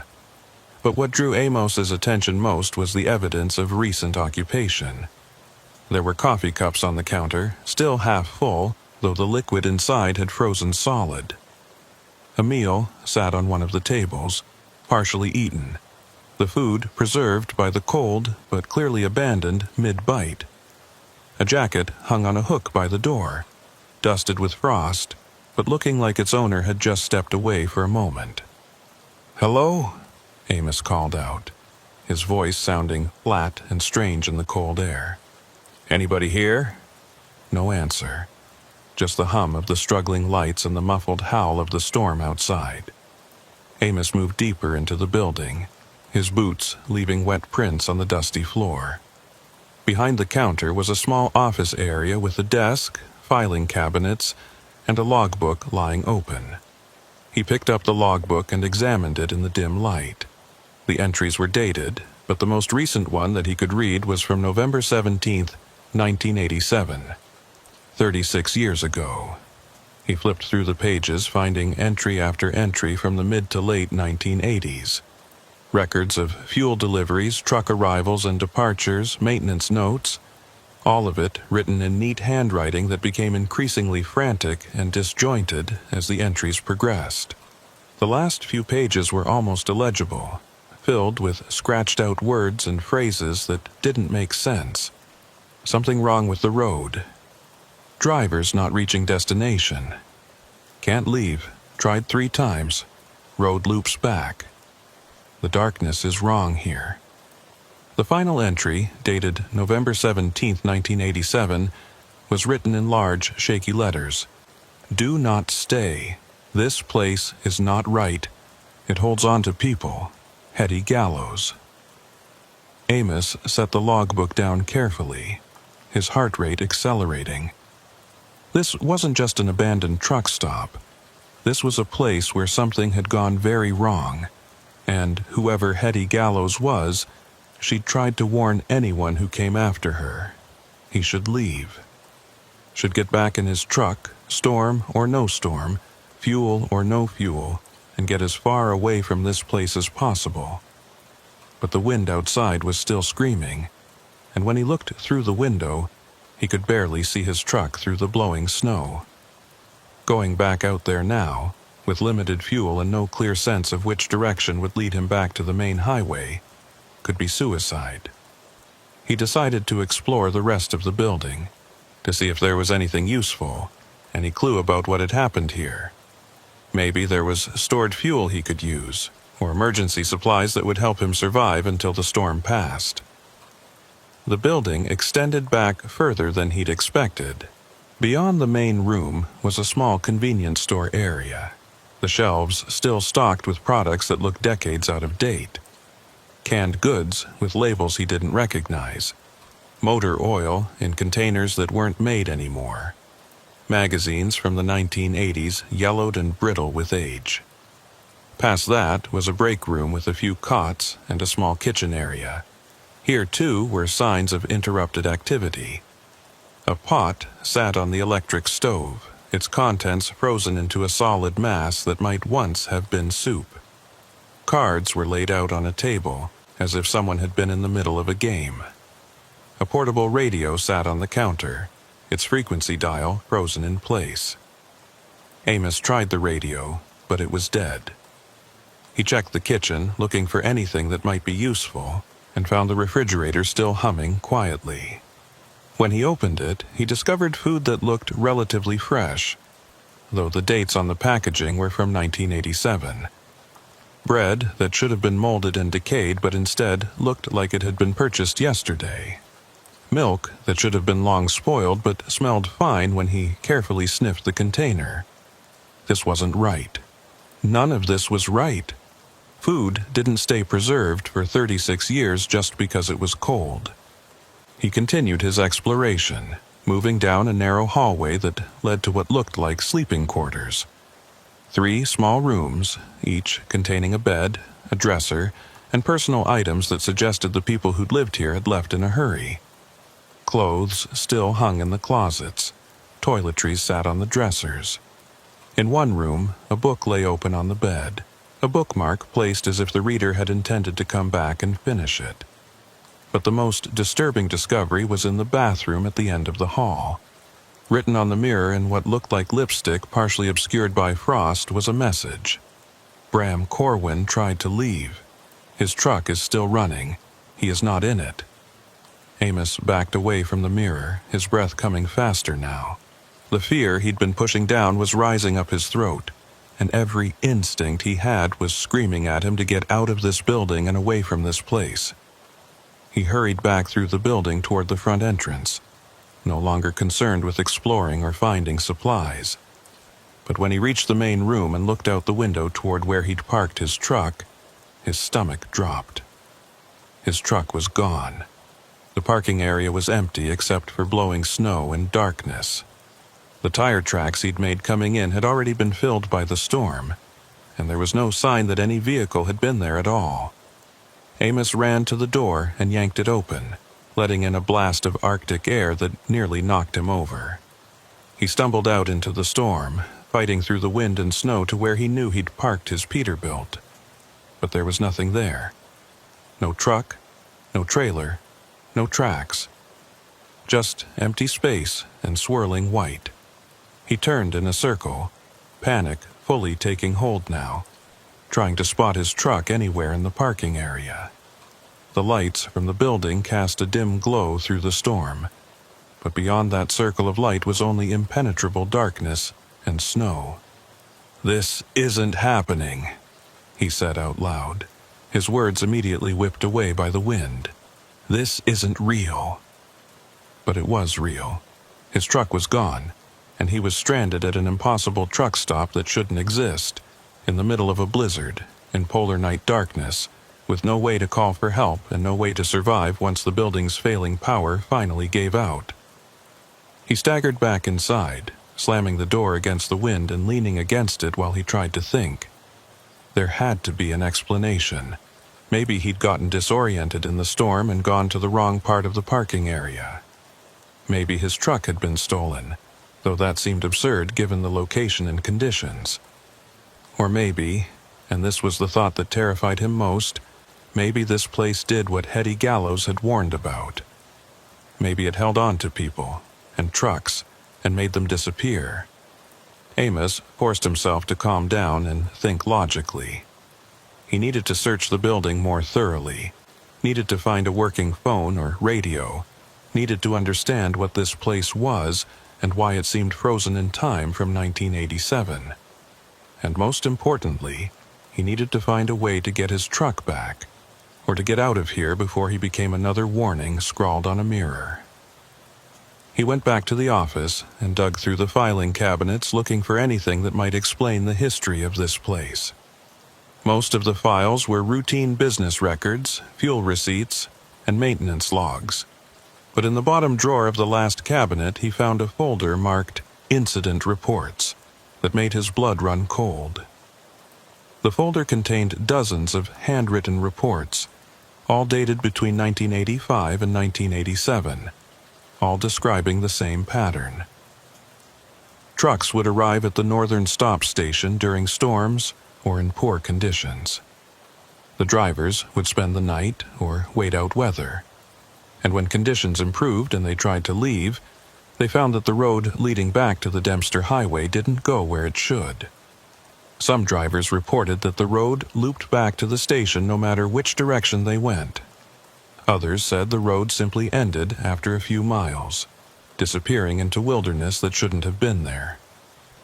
A few drivers claimed they'd successfully left, but their trucks were found days later, abandoned along the highway with no sign of the drivers. The reports were signed by Hetty Gallows, who appeared to have been the station manager. Her entries became increasingly desperate as the incidents accumulated. She wrote about contacting authorities, about trying to close the station, about attempting to leave herself only to find that she couldn't. The final report, dated the same day as the last logbook entry, simply said, "I understand now. This place exists outside normal geography. It's a pocket, a trap, a place where the isolation and darkness of polar night have created something that shouldn't exist. The station itself is a paradox, powered by the trucks it captures, feeding on the fuel and the drivers who stop here. I am the last person here, and I will not let it take me. But I cannot leave to warn others. All I can do is write these words and hope someone finds them before it's too late. If you're reading this, get out. Don't wait for the storm to pass. Don't look for your truck. Just walk. Pick a direction and walk until you find the real highway. It's your only chance." Amos's hands were shaking as he set down the report. He looked around the building, seeing it with new understanding. The flickering lights, the preserved food, the interrupted activities, all of it suggested a place that existed outside of normal time, sustained by some kind of energy it drew from the vehicles and people that stopped here. He had to get out. Hetty Gallows had been right.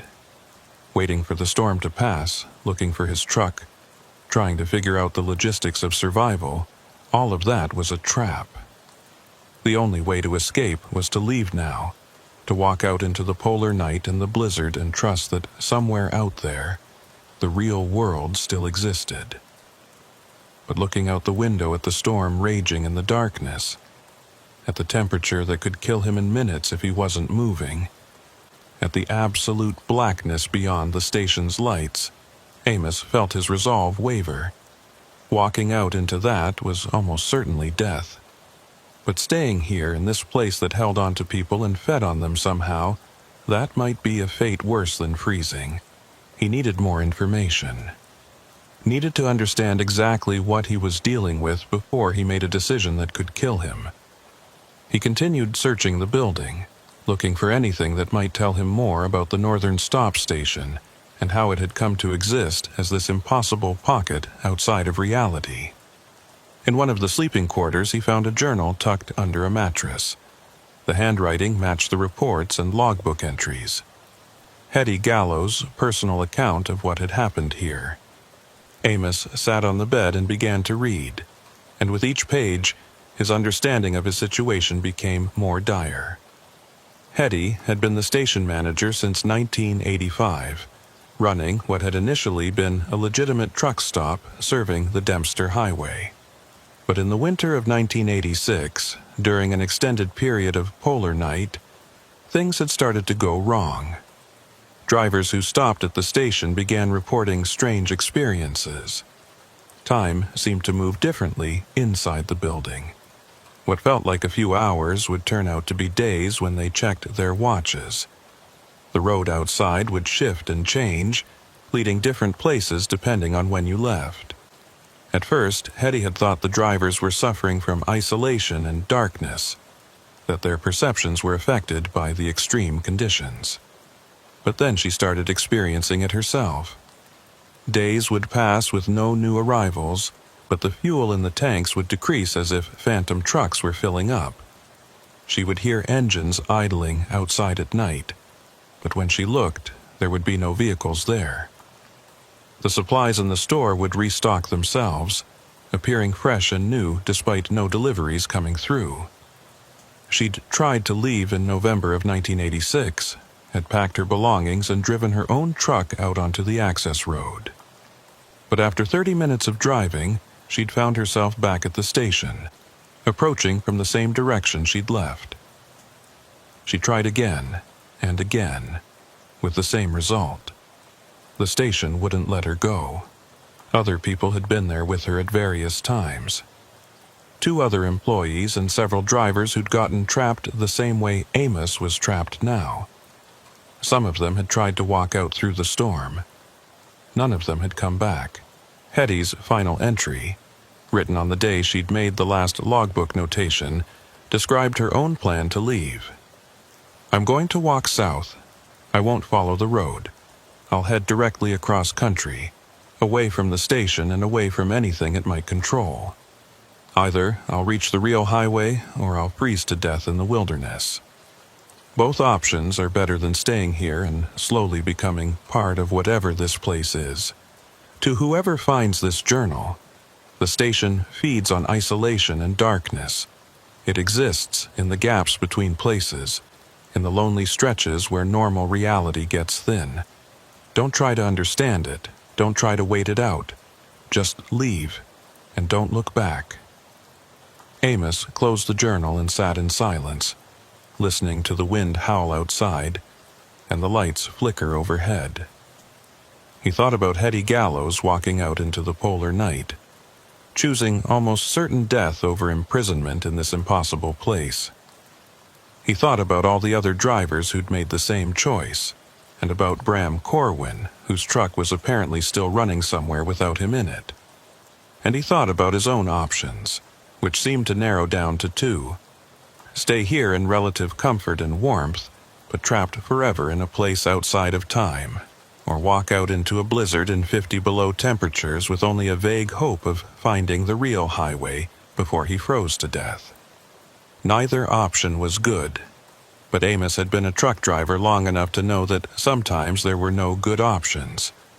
Sometimes you just had to choose the option that gave you any chance at all, no matter how slim. He stood up from the bed and began gathering supplies. He put on every layer of clothing he could find in the sleeping quarters, packing insulation around his body until he could barely move. He filled his pockets with energy bars from the convenience store, took a flashlight from a drawer, and found a compass in the office that he hoped would still work in this strange pocket of reality. Then he went back to the main room and looked out the window one last time at his truck that was no longer there, at the storm that raged in the darkness, at the lights of the northern stop station that flickered and beckoned him to stay in their warm, false security. "Sorry, Hetty," he said quietly. "I hope you made it out, and I hope I do too." He pulled his hood tight, wrapped his scarf around his face until only his eyes were exposed, and opened the door. The Arctic wind slammed into him with brutal force, but Amos pushed forward into the storm, away from the lights, away from the impossible building, and out into the polar night where death waited, but at least offered the chance of freedom. Behind him, the northern stop station's lights flickered once more, then brightened, as if the building itself was trying to call him back. But Amos didn't look behind him. He kept walking, following the compass needle south, trusting that somewhere ahead in the darkness and cold and storm, the real world was waiting to be found. The cold hit Amos like a living thing the moment he stepped beyond the faint glow of the station's lights. It wasn't just cold, it was a presence, a force that immediately began working to shut down his body's defenses. His lungs burned with each breath, the air so frigid it felt like inhaling broken glass. Ice formed instantly on his eyelashes and the exposed skin around his eyes.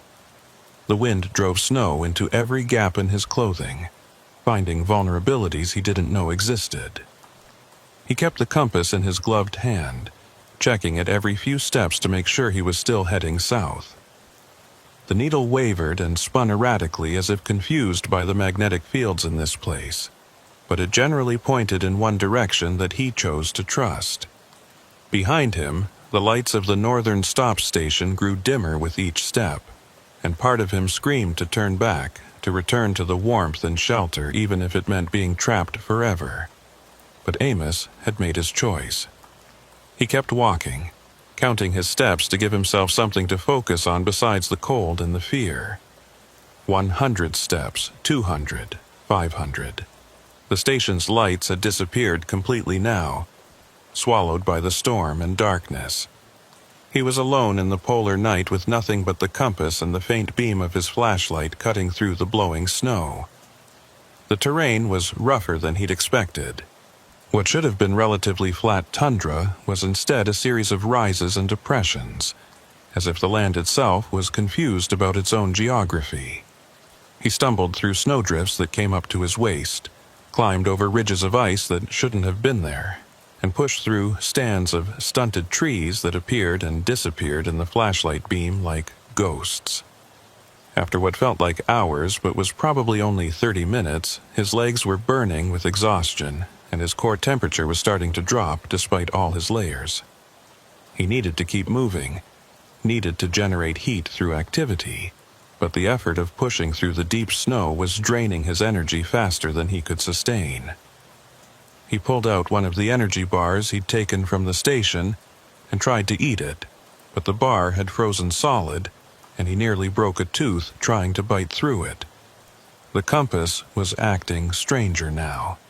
The needle spun wildly, pointing in random directions, as if there were multiple magnetic norths all pulling at it simultaneously.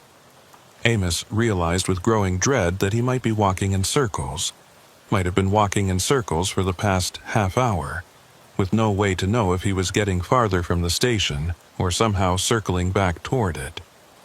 He stopped to rest against a snow-covered boulder, trying to catch his breath and think. His body was telling him that he couldn't sustain this much longer. The cold was winning, creeping through his layers and settling into his core. His fingers and toes had gone numb, and he knew from experience that once the numbness reached his extremities, frostbite wouldn't be far behind. As he stood there in the darkness, trying to decide whether to continue or try to find shelter, he saw something that made his heart stop. Lights ahead in the storm. Not the bright lights of the station, but softer, moving lights. Headlights. Amos's first instinct was relief. Another truck, another driver, someone who could help him, or at least confirm that he'd found the real highway. He stumbled toward the lights, waving his flashlight and shouting though the wind stole his voice before it could carry more than a few feet. As he got closer, the shape of a truck emerged from the blowing snow. It was a big rig, engine running, headlights cutting through the storm. The truck was just sitting there, idling, as if the driver had stopped to wait out the weather. Amos approached the driver's side and looked up at the cab. The cab was empty. Not just empty of a driver, but empty of everything. No personal items, no coffee cups, no paperwork. The interior lights were on, the engine was running smoothly, and he could see that the fuel gauge showed 3/4 of a tank, but there was no one inside, and when Amos tried the door, he found it unlocked. He climbed up into the cab, desperate for the warmth and shelter it offered. The heater was blasting, and the temperature inside must have been close to 70 degrees. For a few moments, Amos just sat there in the driver's seat, letting the heat thaw his frozen face and hands, trying to understand what he'd found.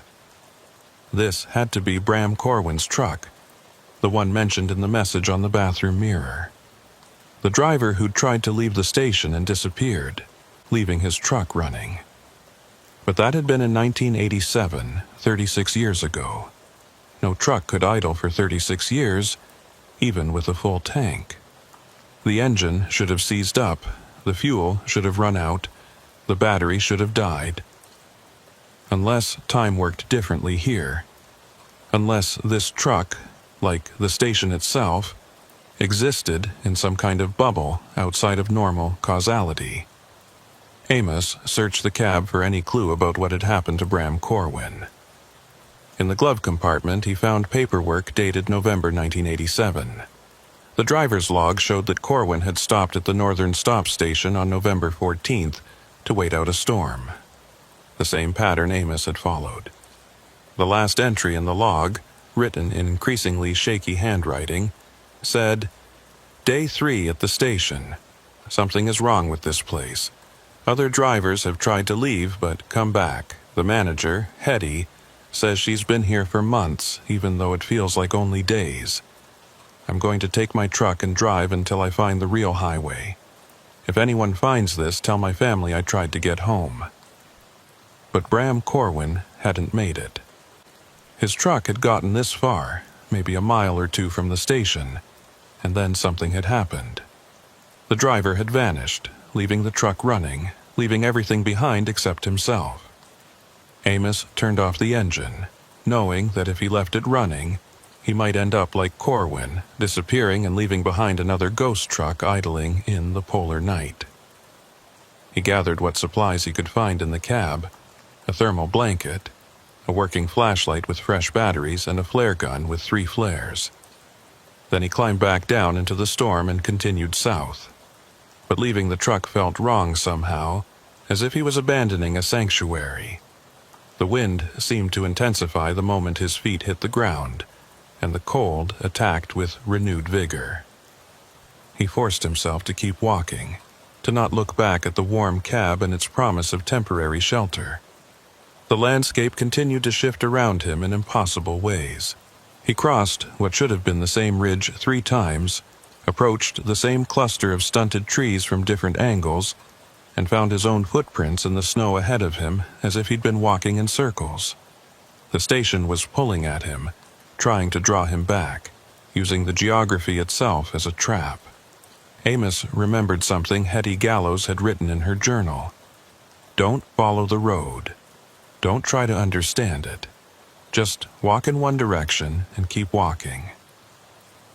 He'd been trying to use the compass, trying to navigate rationally through what was fundamentally an irrational situation. Maybe that was the mistake. Maybe the only way to escape was to stop trying to make sense of it and just commit to a direction regardless of what his senses told him. He picked a star, one of the few visible through breaks in the storm clouds, and decided to walk toward it. Not south according to the compass, not following any terrain features, just straight toward that distant point of light.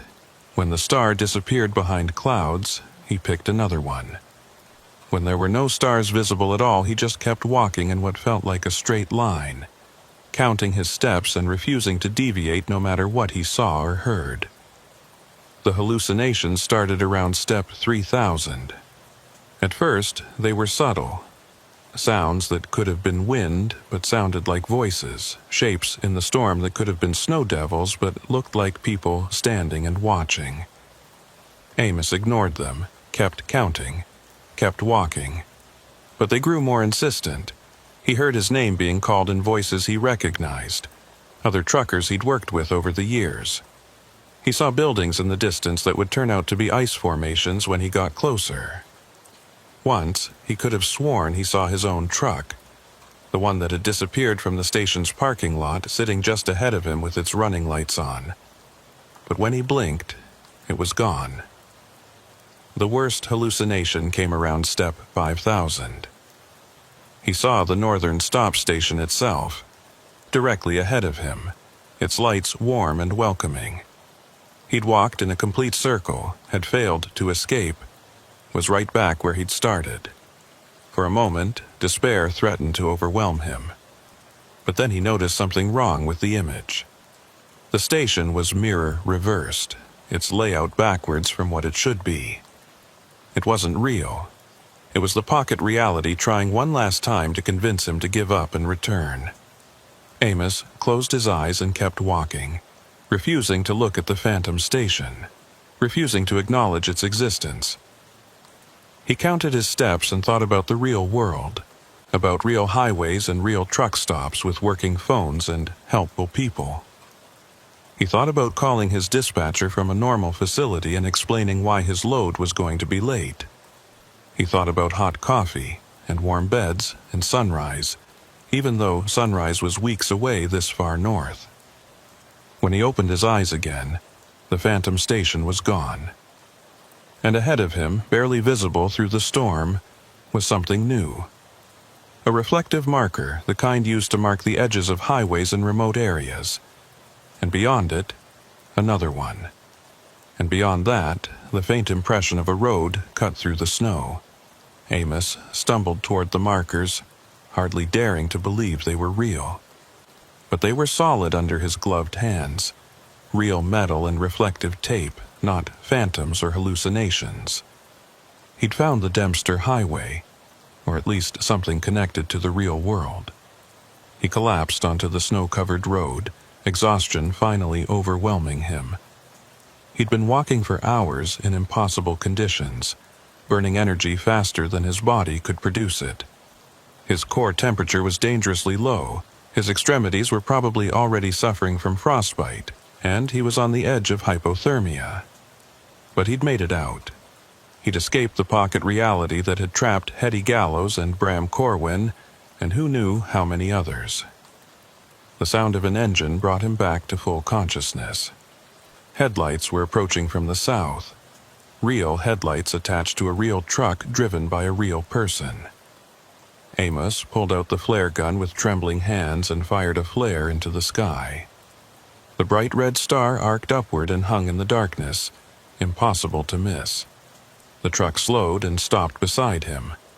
A door opened and someone climbed down, a figure in heavy winter gear that bent over him with concern visible even through the thick face covering.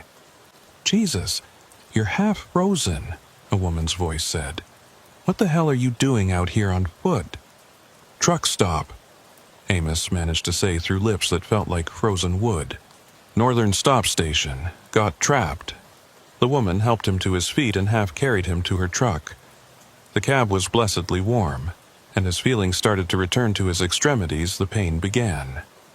Amos gritted his teeth against it, knowing that pain meant his tissue was still alive, still salvageable.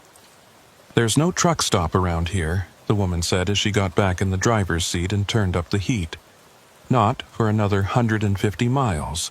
You must be confused from the cold." "It was there," Amos insisted. "Off the main highway, down a side road. Old place, from the 80s. It pulled me in and my truck disappeared." The woman gave him a concerned look. "You're not making sense. The cold can do that, mess with your head. Let's just get you to Inuvik and get you checked out by a doctor." Amos wanted to argue, wanted to convince her that what he'd experienced was real, but the warmth of the cab and the exhaustion of his ordeal were catching up with him. His eyes were closing despite his best efforts to keep them open. As consciousness faded, he heard the woman talking on her radio, reporting a stranded driver she'd found on the highway, possible hypothermia and exposure. And underneath her voice, just barely audible, he heard something else. Static on the CB radio, and within that static, voices. "Day 4 at the station. Can't find the highway. The manager says there's no way out. My truck is running, but I can't find it." Amos tried to tell the woman to change the channel, to stop listening to those voices, but sleep pulled him under before he could form the words. He woke up in a hospital in Inuvik 12 hours later. The doctor told him he'd been lucky. Moderate frostbite on his fingers and toes, but nothing that required amputation. Mild hypothermia that had responded well to warming protocols. He'd survive without permanent damage, though he'd need to stay off the road for a few weeks while his body recovered. The RCMP came to interview him while he was still in the hospital. They wanted to know about his truck, about why he'd been walking in a blizzard in the middle of nowhere, about the truck stop he claimed to have found. Amos told them everything, knowing they wouldn't believe him but feeling obligated to report what had happened. They listened politely and took notes. Then they told him that search teams had gone to the area where he'd been found, had followed the road marks looking for the side route to the northern stop station, and had found nothing. No road, no buildings, no signs of any structure having ever existed in that location. They'd used helicopters and satellite imagery and ground teams, and there was simply nothing there except empty wilderness. His truck was still missing. It hadn't been recovered, hadn't been found abandoned anywhere along the highway. As far as official records were concerned, Amos Reddick had left Dawson City with a full load of mining equipment, had gotten caught in a storm somewhere on the Dempster Highway, and had abandoned his vehicle for reasons unknown. The load was a total loss, the truck was missing, and Amos was responsible for both. But one person believed him. The woman who'd picked him up on the highway came to visit him in the hospital on his third day there. Her name was Sarah Mackenzie, and she'd been driving the Dempster Highway for 15 years. She sat beside his bed and listened as he told her the complete story, not leaving out any details no matter how impossible they sounded. When he finished, she was quiet for a long moment. Then she said, "I've heard stories about a place like that. Old-timers used to talk about it back when I first started driving this route. They called it the Nowhere Station, and they said it appeared during the worst storms, during the darkest part of polar night, when reality got thin from the isolation and cold. Most people thought it was just a legend, a story truckers told to spook each other, but a few drivers claimed they'd seen it, or knew someone who'd gone missing near where it was supposed to be." "Did anyone ever escape from it before?" Amos asked. Sarah shook her head. "Not that I ever heard. The stories always ended the same way. The driver would disappear, or their truck would be found abandoned, or they'd just never be heard from again. You're the first person I've met who claims to have gotten out." "Hetty Gallows," Amos said, "the station manager. She wrote in her journal that she was going to walk away from it. Maybe she made it out too." "Maybe," Sarah said doubtfully. "Or maybe you're just the first one strong enough or lucky enough or stubborn enough to break free." After Sarah left, Amos lay in his hospital bed and thought about everything that had happened. About the station existing outside of time and space. About Bram Corwin's truck still running somewhere in the darkness. About Hetty Gallows walking into the storm and possibly finding freedom, or possibly just freezing to death. He thought about his own truck, which was still missing and would probably never be recovered. It was sitting in that parking lot at the northern stop station. He was certain of it, waiting for him to come back. Or maybe it had become part of the station's collection, another piece of the pocket reality, fuel for whatever impossible mechanism kept that place existing. The insurance company denied his claim, ruling that he'd abandoned his vehicle without sufficient cause. His employer fired him for failure to deliver the load and for losing an expensive truck. His reputation in the trucking community took a hit, with rumors spreading that he'd suffered some kind of mental breakdown in the polar darkness and made up an elaborate story to cover his own mistakes. But Amos knew the truth. The northern stop station was real. It existed somewhere in the gaps between normal geography, appearing during extreme conditions to trap unwary drivers. And it was still there, still waiting, still adding to its collection of abandoned trucks and missing people. Before he left Inuvik to fly back south, Amos went to the RCMP detachment one more time. He asked if they had any records of missing truckers on the Dempster Highway, particularly from the 1980s. The officer he spoke with was reluctant at first, but something about Amos's intensity made him check. There had been 17 truckers who'd disappeared on the Dempster Highway between 1985 and 90. 17 drivers who'd simply vanished, leaving no trace, their trucks either never found or discovered abandoned with no sign of the drivers. After 90, the disappearances had stopped, or at least they'd stopped being officially recorded. One of the missing drivers was named Bram Corwin, disappeared November 16, 1987. Another was Hetty Gallows, last seen November 17, 1987, when she told her relief manager she was going for a walk to check the access road conditions. She'd never come back. Amos had the officer print out the list of names and took it with him when he left. 17 people, all of them trapped in that impossible place, or dead in the wilderness trying to escape it. And those were just the ones from a 5-year period. How many others had the station claimed over the decades? How many trucks were parked in that frozen parking lot, their engines idling eternally, their drivers vanished into the polar night? He thought about trying to organize a rescue mission, about convincing someone with resources and authority that the Northern Stop Station was real and needed to be investigated. But he knew no one would believe him. He had no proof, no evidence, just his word, and a list of cold cases that could be explained by any number of more rational causes. So Amos did the only thing he could do. He wrote down everything that had happened, every detail he could remember about the station and its history, and the warnings Hetty Gallows had left behind. He posted his account on trucking forums and social media groups, knowing that most people would dismiss it as fiction or the ramblings of someone who'd been affected by the polar darkness. But maybe, just maybe, his warning would reach someone who needed it. Another driver approaching the Dempster Highway during a storm, seeing a sign for a truck stop that shouldn't exist, thinking about pulling in for shelter. If his story could save even one person from the fate of those 17 missing drivers, then losing his truck and his job and his reputation would be worth it. Late at night, when sleep wouldn't come, Amos would think about that place still existing somewhere in the darkness. He'd think about all those trucks sitting in that parking lot, engines running, headlights on, waiting for drivers who would never return.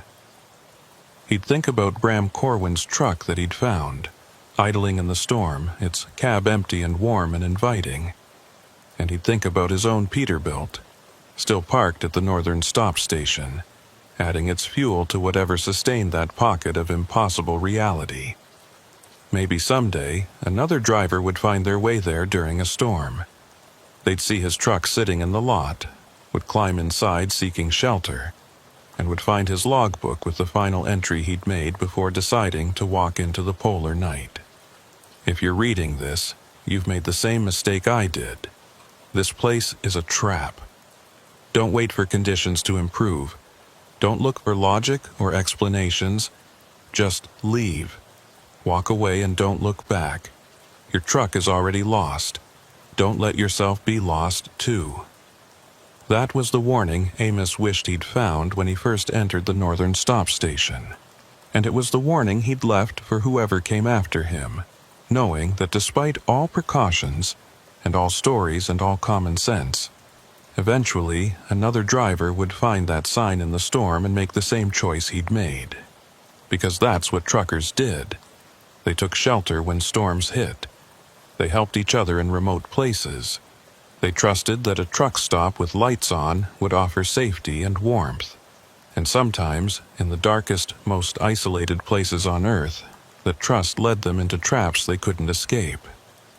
The Northern Stop Station was still out there, still waiting, still adding to its collection. And Amos could do nothing about it except tell his story and hope someone would listen before it was too late. 6 months after his escape from the Northern Stop Station, Amos Reddick found himself driving again, though not the long-haul routes he'd spent years perfecting.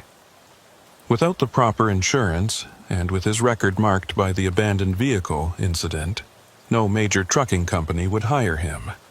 Instead, he'd taken a job driving local deliveries around Whitehorse, short runs that kept him within a few hours of civilization and far away from the Dempster Highway. But he couldn't stop thinking about the station and the drivers who hadn't escaped. The list of 17 names haunted him, especially now that he'd started researching each one. Every missing driver had a story, a family, a life that had been cut short by that impossible place.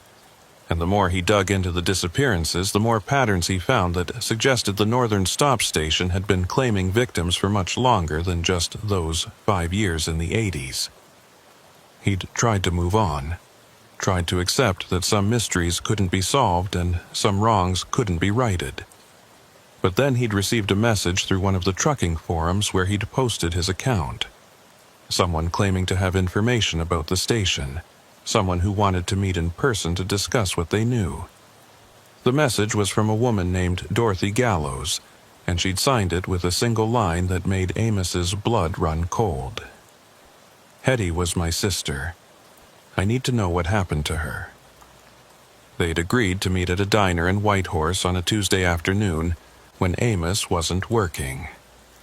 He arrived early and sat in a booth by the window, watching the parking lot and trying to figure out what he was going to say to the sister of a woman who'd been missing for 36 years. Dorothy Gallows arrived precisely on time. She was in her 70s, silver-haired and sharp-eyed, moving with the careful deliberation of someone who'd lived a hard northern life. She spotted Amos immediately, as if she'd been studying his photo and slid into the booth across from him without preamble. "You're the trucker who escaped from my sister's station," she said. It wasn't a question. "I am," Amos replied. "I found her journal there. Her warnings probably saved my life." Dorothy's expression didn't change, but something flickered in her eyes. Pain, or maybe hope. "Tell me everything. Don't leave anything out, no matter how strange it sounds. I've spent 36 years trying to understand what happened to Hetty, and I think you're the first person who might actually have answers." So Amos told her everything, starting from the moment he'd seen the sign for the Northern Stop Station and ending with his escape onto the real highway. He described the building in detail, the frozen food and abandoned belongings, the logbooks and incident reports. He quoted passages from Hetty's journal, the parts he could remember clearly, and described her final decision to walk away from the station into the polar night. When he finished, Dorothy sat in silence for a long moment, staring at her untouched coffee. Finally, she spoke. "Hetty bought that station in 1985. She'd been working truck stops across the north for years, saving money. And when the Northern Stop came up for sale, she jumped at it. Remote location, but good business potential serving the Dempster Highway traffic. She called me after her first winter there. Said strange things were happening, but she couldn't quite explain what. Drivers reporting lost time, supplies disappearing and reappearing, the geography around the station not making sense." "Did she ever tell you she was trapped there?" Amos asked. "Not in those words. But her letters got stranger as time went on. She'd write about things that had happened months ago as if they'd just occurred. She'd mentioned seeing drivers who I knew had gone missing weeks earlier. And then in November of 1987, the letters stopped completely. I reported her missing, but the RCMP said they'd investigated and found the station abandoned. No sign of foul play. They assumed she'd walked away from the business and started a new life somewhere else. But she didn't," Amos said. "No, Hetty wouldn't have done that. She wasn't a quitter, and she wouldn't have left without telling me." Dorothy pulled out a folder from her bag and slid it across the table. "I've been collecting information about that station for 36 years. Every missing driver report, every strange story, every rumor and legend. I need you to look at this and tell me if any of it matches what you experienced." Amos opened the folder and began reading. The documents inside painted a disturbing picture. The northern stop station had been built in 1947, one of several facilities constructed to support the newly opened Dempster Highway route. But almost from the beginning there had been problems. The first manager had disappeared after only 6 months. The second manager had quit after reporting temporal anomalies that his supervisors dismissed as isolation-induced paranoia. By the 1950s, the station had gained a reputation among local truckers as an unlucky place. Drivers who stopped there reported feeling disoriented, losing track of time, seeing things that couldn't be explained. Several disappearances were loosely connected to the station, but nothing was ever proven. The facility changed hands multiple times, closing and reopening under different names and management. But the same pattern of strange incidents continued. What made Amos's skin crawl was a report from 1983, 2 years before Hetty had bought the place. A geological survey team had been studying the area around the station and had reported unusual magnetic readings and gravitational anomalies. They'd recommended further investigation, but their funding had been cut and the study was never completed. Their preliminary conclusion, buried in technical language, suggested that the area existed in some kind of dimensional pocket where normal physical laws didn't consistently apply. "They knew," Amos said, looking up at Dorothy. "Someone knew that place was wrong, and they let your sister buy it anyway. The previous owner probably didn't disclose the problems, and Hetty was stubborn. Even if someone had warned her, she might have dismissed it as superstition." Dorothy leaned forward. "But here's what I need to know. In her journal, did Hetty say anything about how to destroy the station, how to close it permanently?" Amos thought back to the journal entries he'd read. She talked about it being sustained by the vehicles it trapped, feeding on their fuel somehow. She thought that if no one stopped there, if it couldn't capture any more trucks, it might eventually collapse on its own. "But drivers keep stopping there," Dorothy said. "Every few years, someone disappears on that stretch of the Dempster. The official reports say they got lost in storms or drove off the road. But I think they found the station. I think it's still operating, still trapping people." Amos knew she was right. The CB voices he'd heard as he was losing consciousness in Sarah Mackenzie's truck. The recent-sounding transmissions from drivers who should have been missing for decades all pointed to the station still existing and still claiming victims. "What are you proposing?" he asked. Dorothy's expression hardened with determination. "I want to go there. I want to find the station and figure out how to shut it down permanently. And I need someone who's been there, someone who escaped, to guide me." "That's insane," Amos said flatly. "I barely made it out alive, and I was young and strong and lucky. You want to deliberately go to a place that traps people and try to destroy it somehow? We wouldn't last an hour." "Then we prepare," Dorothy replied. "We study everything we can about the station. We figure out its patterns, when and where it appears, what conditions make it manifest. We go in with a plan and with the knowledge to execute it. And we document everything so that if we don't make it out, at least others will know the truth." Amos wanted to say no. Every rational part of his mind screamed that this was suicide, that Dorothy was letting her grief and determination drive her toward a foolish death. But he looked at the folder in front of him, at the names of 17 missing drivers from just a 5-year period, and he thought about how many more names there might be if he went back further, or looked ahead to future disappearances. "Let me think about it," he said finally. "Give me a week to consider whether this is even possible." Dorothy nodded and stood to leave. "I've waited 36 years. I can wait 1 more week. But Amos, understand this. I'm going with or without you. I'm not getting any younger. and I need to know what happened to my sister before I die. Your help would make success more likely, but it won't change my decision." She left him sitting in the diner with the folder of documents, and Amos spent the next 3 hours reading through every page, absorbing every detail about the Northern Stop Station and its history of claiming victims.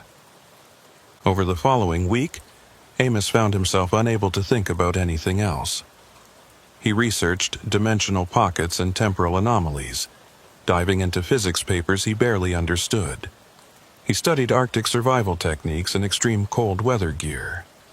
He mapped out the Dempster Highway and tried to identify the exact location where he'd found the station, though he knew from experience that its position might not be fixed. But most importantly, he wrestled with the question of whether he had an obligation to help. He'd escaped when 17 others hadn't. He'd been given a second chance that Hetty Gallows and Bram Corwin and all the others never got. Did that create a responsibility to try to help them, or at least to prevent future victims? On the 7th day, he called Dorothy and told her he'd do it. They spent the next 3 months planning. Dorothy had resources, money saved over decades of working in Yukon's mining industry, and she used it to acquire the best cold weather gear available, satellite communication equipment, and emergency supplies. Amos contributed his knowledge of the station's layout and his experience navigating the pocket reality it created. Their plan was simple in concept but difficult in execution. They would drive to the approximate area where Amos had encountered the station, wait for conditions that matched his experience, a major storm during the deepest part of polar night, and actively search for the access road that led to the facility. Once there, they would document everything they could, try to understand the mechanism that sustained the pocket reality, and if possible, find a way to disrupt it. They both knew the odds were against them. But they also knew that doing nothing meant condemning future drivers to the same fate as those who'd already disappeared. They left Whitehorse in late December, driving north in Amos's new truck, a modest delivery vehicle he'd purchased with his savings. Dorothy rode in the passenger seat, reviewing their supplies and equipment, while Amos navigated the increasingly remote highway. They reached the Dempster Highway junction and turned north, entering the vast emptiness of the Arctic winter. The weather forecast showed a major storm system moving in, the kind of conditions that had been present during Amos's first encounter with the station. They drove through the polar darkness, watching for the sign that marked the access road, but found nothing. Mile after mile of empty highway passed beneath their wheels, and Amos began to worry that the station only appeared to certain people, or under specific circumstances they hadn't yet identified. "Tell me about when you saw the sign," Dorothy said as they approached the area where Amos estimated the encounter had occurred. "What exactly were you thinking? What was your state of mind?" Amos thought back. "I was worried about fuel, worried about the storm, looking for any option that would give me shelter and safety. I was desperate, I guess. Desperate enough to take a chance on an unknown facility." "Desperation," Dorothy repeated. "Maybe that's the key. Maybe the station only reveals itself to people who are vulnerable, who need it badly enough to overlook the warning signs." They drove another 50 miles north, then turned around and came back south, searching both directions. The storm was intensifying now, snow beginning to fall and wind picking up. Amos was starting to run low on fuel, though he'd planned for that, carrying extra diesel in jerry cans in the truck bed. As they passed through the same stretch for the third time, now fully engaged in the blizzard, Amos saw it. The sign, barely visible through the snow, directing them to the Northern Stop Station 2 miles ahead. "There," he said, pointing. "Did you see it?" Dorothy leaned forward, squinting through the windshield. "I see a sign, but I can't read what it says. The snow's too thick." Amos felt a chill that had nothing to do with the temperature. The station was showing itself to him, but Dorothy couldn't see it clearly. Maybe because he'd been there before, or maybe because he was the one driving and therefore the one the station wanted to trap. "We're going in," he said, making the turn onto the access road. "Stay alert and remember everything we discussed. We document, we investigate, and we leave before we get trapped." The access road looked exactly as it had during his first visit. Snow-covered, rough, barely maintained. The 2 miles seemed to take forever. The truck struggling through drifts and over ice, but eventually the station appeared through the storm. It looked unchanged from Amos's memory. The same weathered buildings, the same flickering lights, the same sense of wrongness that permeated the entire area. But this time there were other vehicles in the parking lot. 3 trucks, all of them running, all of them empty. "My God," Dorothy whispered. "It's real. After all these years of wondering, it's actually real." Amos parked at the edge of the lot, positioning his truck for a quick exit if needed. They'd agreed not to shut off the engine, not to make the same mistake that had cost him his previous truck. He left it idling and climbed down with Dorothy, both of them bundled against the brutal cold. The main building's door was unlocked, just as before. Inside, the scene was almost exactly as Amos remembered, with one critical difference. There were people there now. 2 men and a woman sat at the tables in the main room, drinking from steaming cups and talking quietly. They looked up as Amos and Dorothy entered, and their expressions showed surprise but not alarm. "New arrivals," one of the men said. He was middle-aged, with a beard frosted with ice. "Welcome to the northern stop. Storm's bad out there. You folks looking for a place to wait it out?" Amos felt his heart pounding. These people looked real, sounded real, but something was off about them. Their clothes were from different eras, one man wearing a jacket style from the early 2000s, the woman in something that looked 80s, the other man in gear that could have been from the 90s. "How long have you been here?" Dorothy asked, her voice steady despite the tension Amos could see in her posture. The bearded man shrugged. "Couple days, maybe? Storm's been persistent. We're waiting for it to clear before we head back out." "What year is it?" Amos asked bluntly. The 3 drivers exchanged glances, and something shifted in their expressions. Confusion, or maybe the beginning of realization.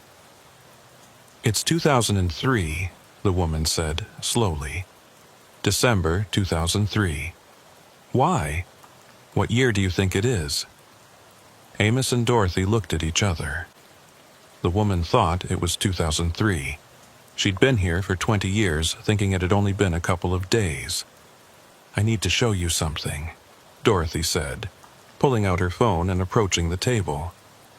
She opened a news app showing the current date, December 19th, 2023. The 3 drivers stared at the phone screen, and Amos watched understanding dawn in their eyes. Horror, denial, disbelief, all of it playing across their faces as they realized the truth. "That's not possible," the bearded man said. "I stopped here on December 11th, 2003, 3 days ago. I'm hauling a load that's due in Inuvik on the 15th. I can't have been here for 20 years. "This place exists outside normal time," Amos explained gently. "You've been trapped here, all of you, for years or decades depending on when you arrived. The station feeds on the trucks, on the fuel, on something about the presence of vehicles and people, and it keeps you in a loop where you don't realize how much time has passed." The woman stood abruptly, her chair scraping across the floor. "My family, my kids, they must think I'm dead." "You need to leave," Dorothy said, urgently. "All of you. Get in your trucks and drive away from this place. Don't follow the road. Just pick a direction and keep going until you find the real highway." "But the storm," one of the men began. "The storm is part of the trap," Amos interrupted. "It's always storming here. If you wait for conditions to improve, you'll wait forever. You have to leave now, while you still can." The three drivers looked at each other, and Amos could see them struggling with the decision. Everything they thought they knew was being turned upside down, and he was asking them to walk out into a deadly storm on faith alone. "I was here before," Amos said, "6 months ago. I escaped by walking away from the station, and I found the real highway.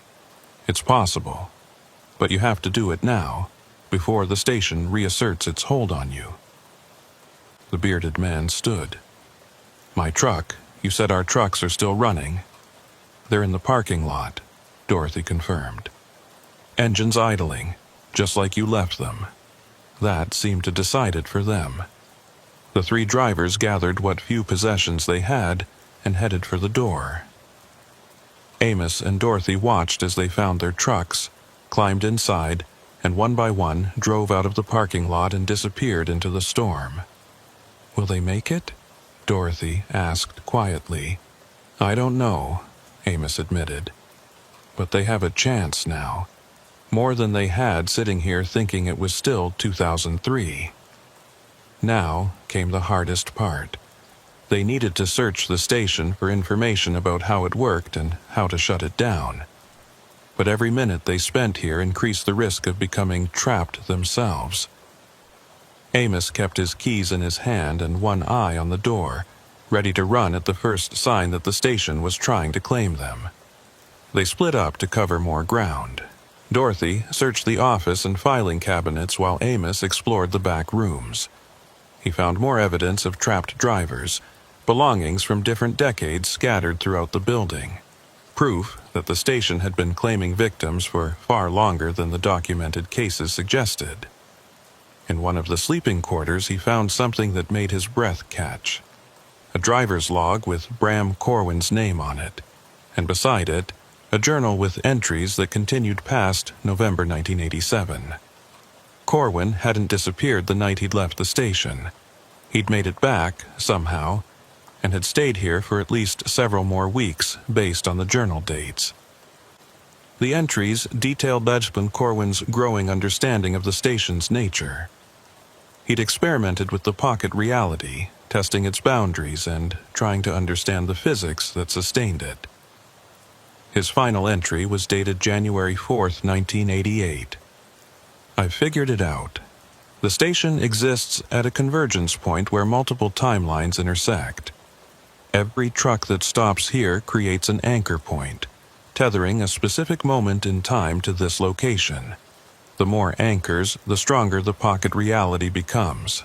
But there's a core, a central point where the convergence is strongest. It's in the basement, underneath the main building. I'm going down there to see if I can disrupt it. If this is my last entry, at least I tried." Amos showed the journal to Dorothy. "There's a basement. Corwin went down there and never came back." "Then that's where we need to go," Dorothy said firmly. They found the basement entrance behind a storage room in the back of the building. A narrow stairway descended into darkness, and even from the top of the stairs, Amos could feel something wrong about the space below. A pressure in the air, a subtle wrongness that made his instincts scream at him to stay away. But they'd come this far. They'd found trapped drivers and sent them toward potential freedom. And if there was any chance of shutting down the station permanently, of preventing future victims, it lay in that basement. Amos descended first, his flashlight cutting through the darkness, with Dorothy close behind. The basement was larger than it should have been, extending far beyond the footprint of the building above. And in the center of the space, surrounded by decades of accumulated junk and abandoned equipment, was something that defied explanation. It looked like a tear in reality itself, a shimmering discontinuity in the air that hurt to look at directly. Around it were parked more trucks than should have been able to fit in the space, all of them running, all of them empty. And standing near the tier, motionless as statues, were people. Dozens of people. Drivers who'd gotten too close to the core and become part of it somehow. One of them was a woman in clothing from the 1980s. Amos recognized her from the photo Dorothy had shown him. "Hetty?" Dorothy whispered, moving toward her sister. "Don't." Amos grabbed her arm. "Don't get too close. Look at them. They're not moving, not breathing. They're trapped here more completely than anyone upstairs." Dorothy's face was streaked with tears. "Can we free them?" Amos studied the tear in reality and the people frozen around it. "I don't think so. I think they're part of the structure now, part of what keeps this place existing. If we disrupt it, we might destroy them too." "Then we destroy it," Dorothy said, her voice hard. "We shut this place down, even if it means Hetty doesn't come back. She wouldn't want this to continue. She wouldn't want more people to suffer what she suffered." They'd brought thermite charges, industrial-grade equipment that Dorothy had acquired through her mining contacts. The plan had been to damage the building's core structure if they couldn't find another way to shut down the station. But now, looking at the tear in reality and understanding that it was the core that sustained everything, Amos had a different idea. "We need to close the tear," he said. "Break the convergence point. But I don't know if thermite will affect something that exists outside normal physics." "There's only one way to find out," Dorothy said, pulling out the charges. They worked quickly, placing the thermite around the tear while carefully avoiding the frozen drivers. The charges would burn at over 4,000 degrees, hot enough to melt through steel, and Amos hoped that extreme heat applied directly to the discontinuity would disrupt whatever mechanism kept it stable. They set the timers for 5 minutes and ran back up the stairs, through the building, and out to their truck. Amos had the engine in gear and was moving before Dorothy had fully closed her door, racing away from the station as fast as the snow and ice would allow. Behind them, light flared through the basement windows of the northern stop station. Not the orange glow of normal fire, but something else, something that shifted through colors that shouldn't exist. The building shuddered, and through his mirrors Amos saw it begin to fold in on itself, collapsing not down but inward, as if being pulled into a point that existed in more dimensions than the normal 3. Then it was gone. The northern stop station, the pocket reality, the trap that had claimed so many lives over so many decades, simply ceased to exist. Where the buildings had stood was now just empty tundra, snow-covered and dark, no sign that anything had ever been there. Amos drove for another hour before he felt safe enough to stop. They sat in the idling truck, both of them shaking from adrenaline and cold, and the enormity of what they'd just done. "Did we kill them?" Dorothy asked quietly. "All those frozen drivers in the basement?" "I don't know," Amos said honestly. "But if they were still alive in any meaningful sense, being trapped forever like that wasn't living. Maybe we freed them. Or maybe we just ended their suffering. Either way, it was better than leaving them there." Dorothy nodded slowly, tears running down her face. "Thank you for helping me. For giving me closure.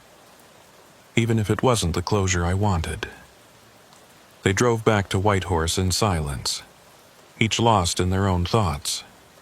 The RCMP would never believe what they'd done, and they agreed not to report it.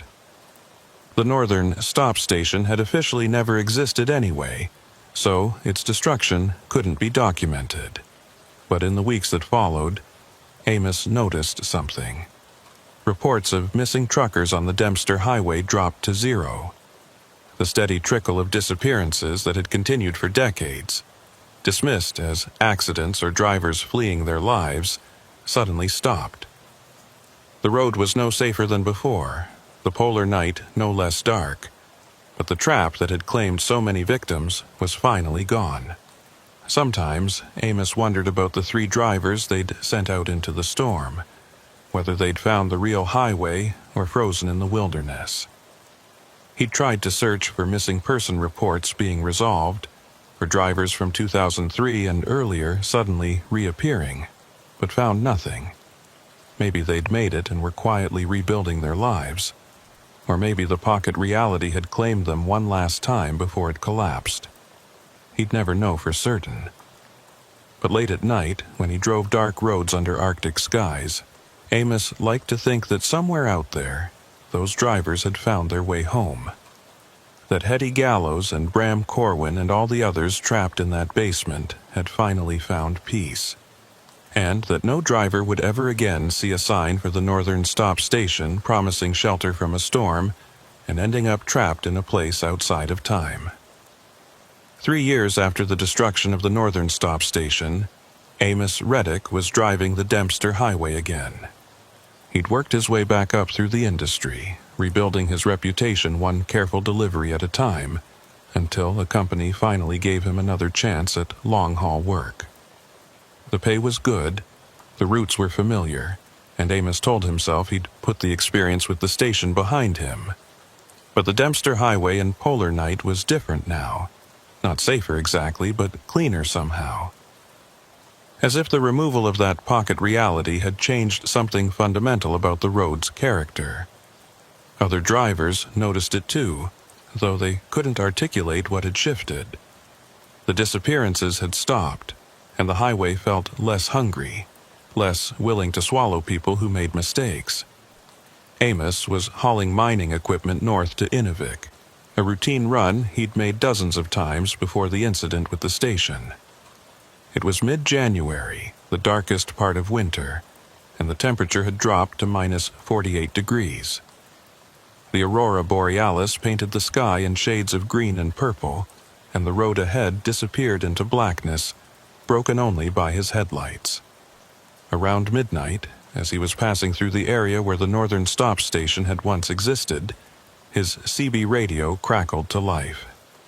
Amos Reddick. The voice was female, distorted by static but clear enough to understand. "Can you hear me?" Amos felt ice water flood his veins. He grabbed the microphone with a hand that wasn't quite steady. "This is Amos. Who's calling?" "You know who this is," the voice said. "You found my journal. You read my warnings. You escaped when I couldn't." "Hetty Gallows," Amos whispered. "What's left of her," the voice confirmed. Or maybe just an echo, a recording trapped in the electromagnetic field where the station used to be. "I don't know what I am anymore, but I wanted to thank you for freeing us, for destroying that place before it could claim more victims." "Are you at peace?" Amos asked, not sure if the question even made sense. The static on the CB intensified, and for a moment Amos thought he'd lost the connection. Then Hetty's voice came back, fainter now.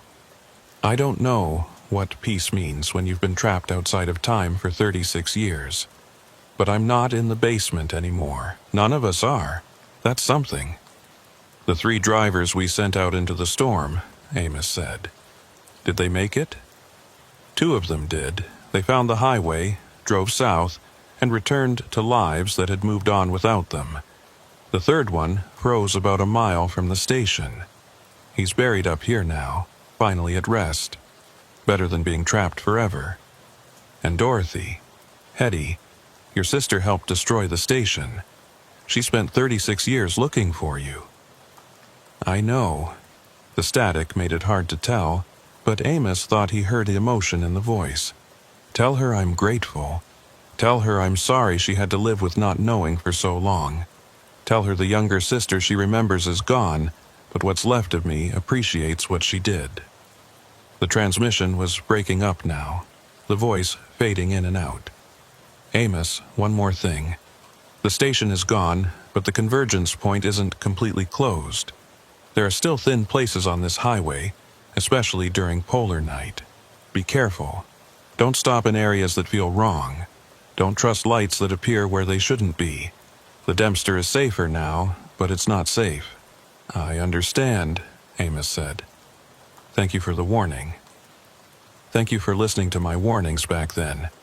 You're stronger than most, Amos Reddick. Stay that way."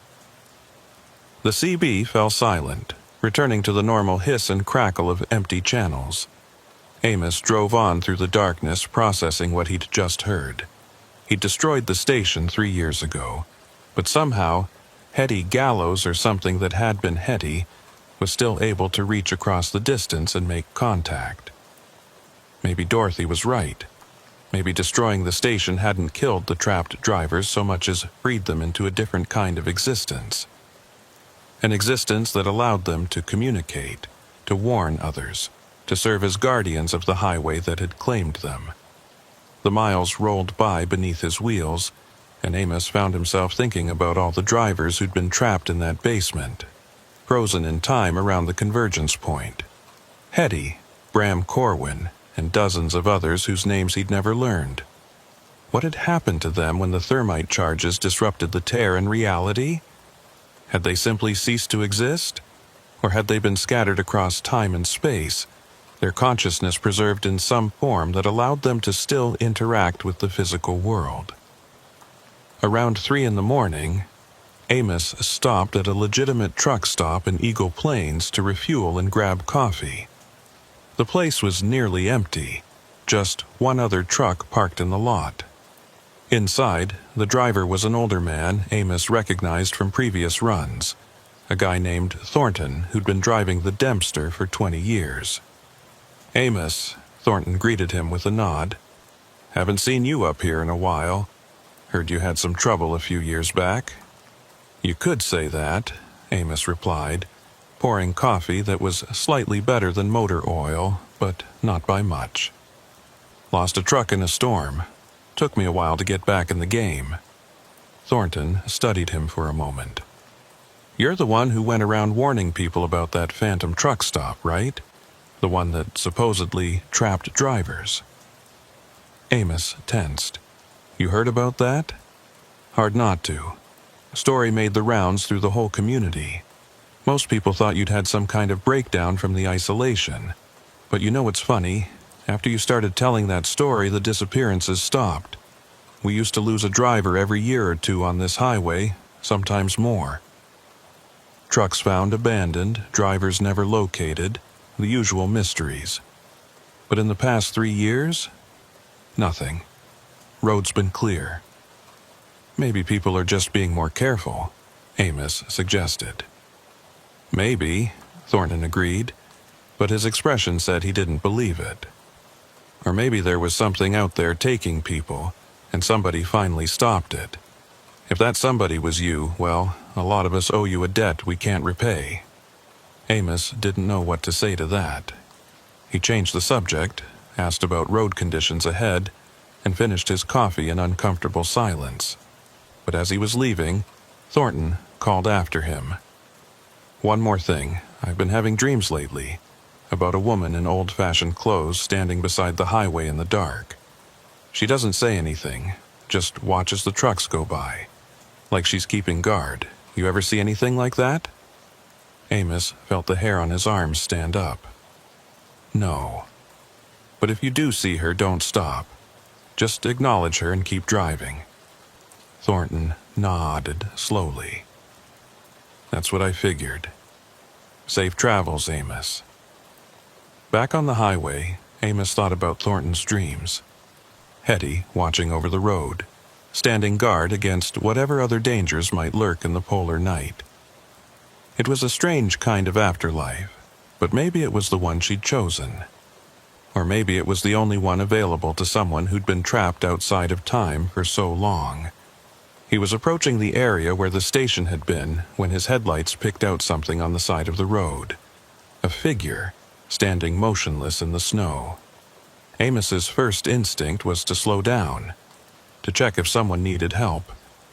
But then he remembered the warnings, both Hetty's and his own instincts honed by years of driving dangerous roads. As he passed the figure, his headlights illuminated it clearly for just a moment. A woman in clothing from the 1980s, her face pale and expressionless, watching the highway with eyes that reflected his lights like an animal's. She made no move to flag him down, didn't wave or call for help.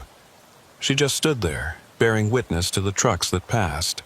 A guardian or a warning, or maybe both. Amos raised one hand from the steering wheel in acknowledgement as he drove past. In his mirror, he saw the figure was gone, as if she'd never been there at all. The rest of the drive to Inuvik was uneventful, and Amos made his delivery without incident. But he couldn't stop thinking about what he'd seen, about Hetty Gallows standing watch over the highway that had claimed her. He wondered if the other drivers trapped in the basement were out there too, scattered along the Dempster, serving as silent guardians against threats they couldn't prevent but could at least warn about. After unloading in Inuvik, Amos called Dorothy. She'd moved to Vancouver after their expedition, trying to put distance between herself and the memories of her sister's fate. But she'd given Amos her number and made him promise to stay in touch, to let her know if he ever encountered anything unusual on his drives through the north.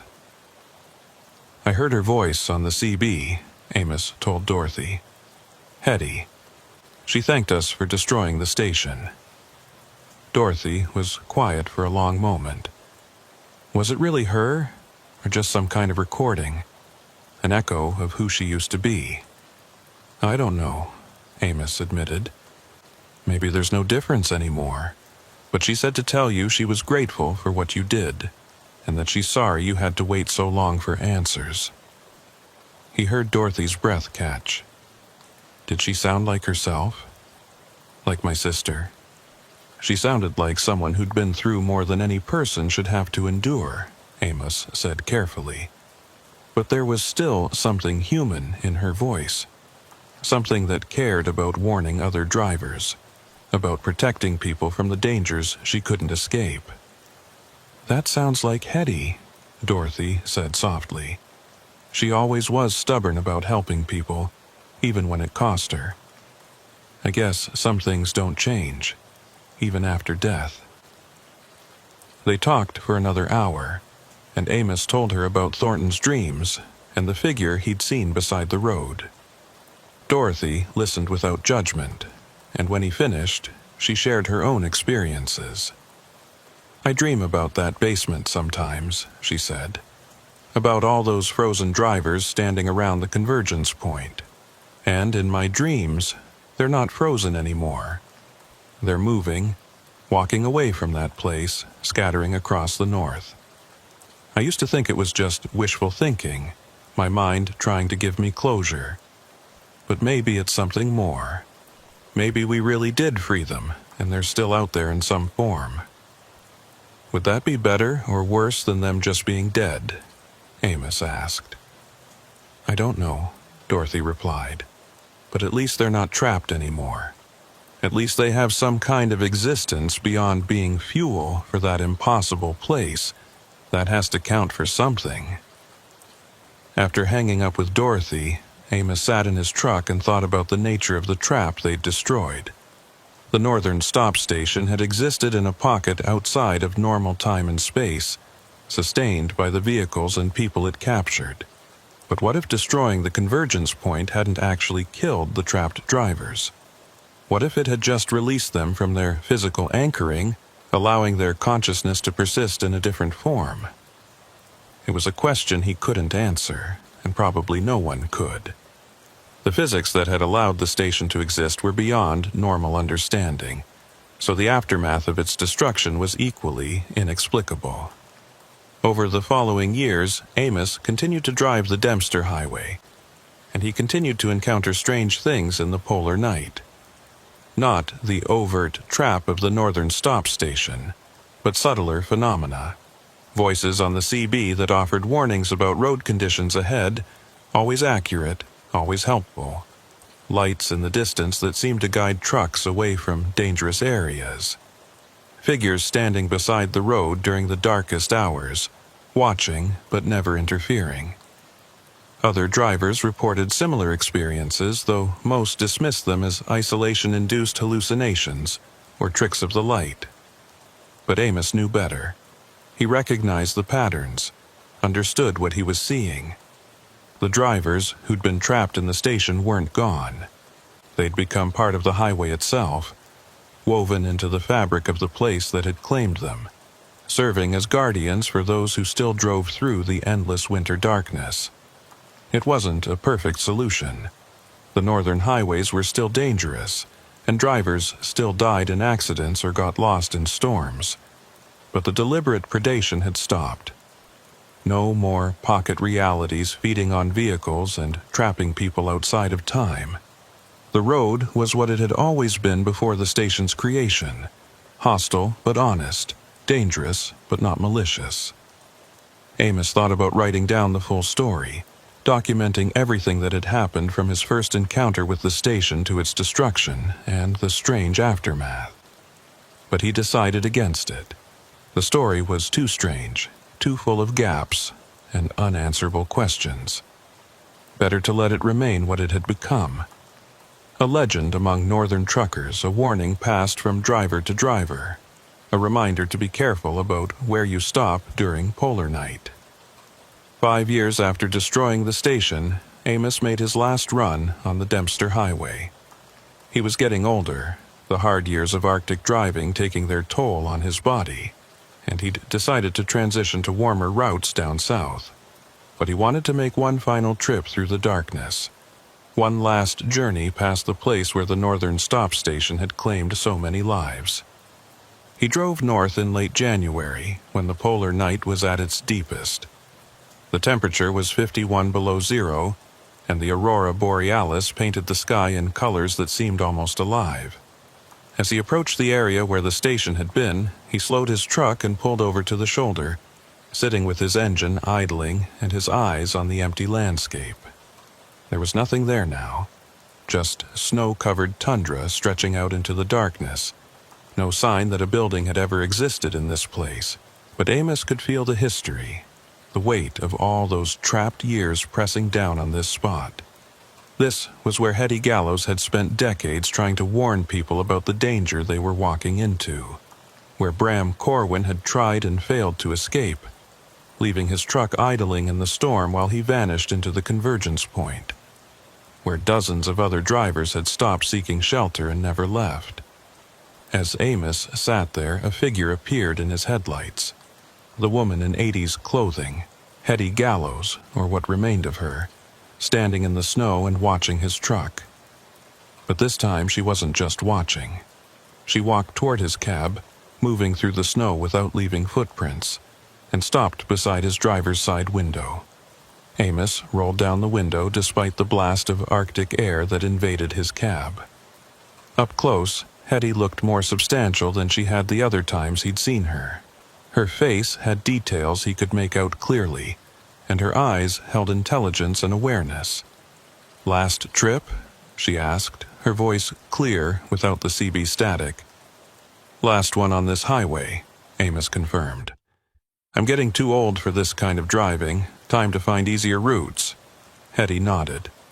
"You've been good for this road, Amos. You helped clean it up, made it safer. We appreciate that." "We?" "All of us who got trapped. We're still here, in a way, watching over the highway, helping where we can. It's not what any of us would have chosen, but it gives us purpose. That's more than we had in the basement." "Are you all right?" Amos asked, not sure if the question made sense for someone in her condition. "I mean, is this existence bearable?" Hetty considered the question. "I don't feel cold anymore. Don't feel hunger or pain. Time doesn't pass the same way it used to. I exist in moments scattered along this highway, appearing when I'm needed.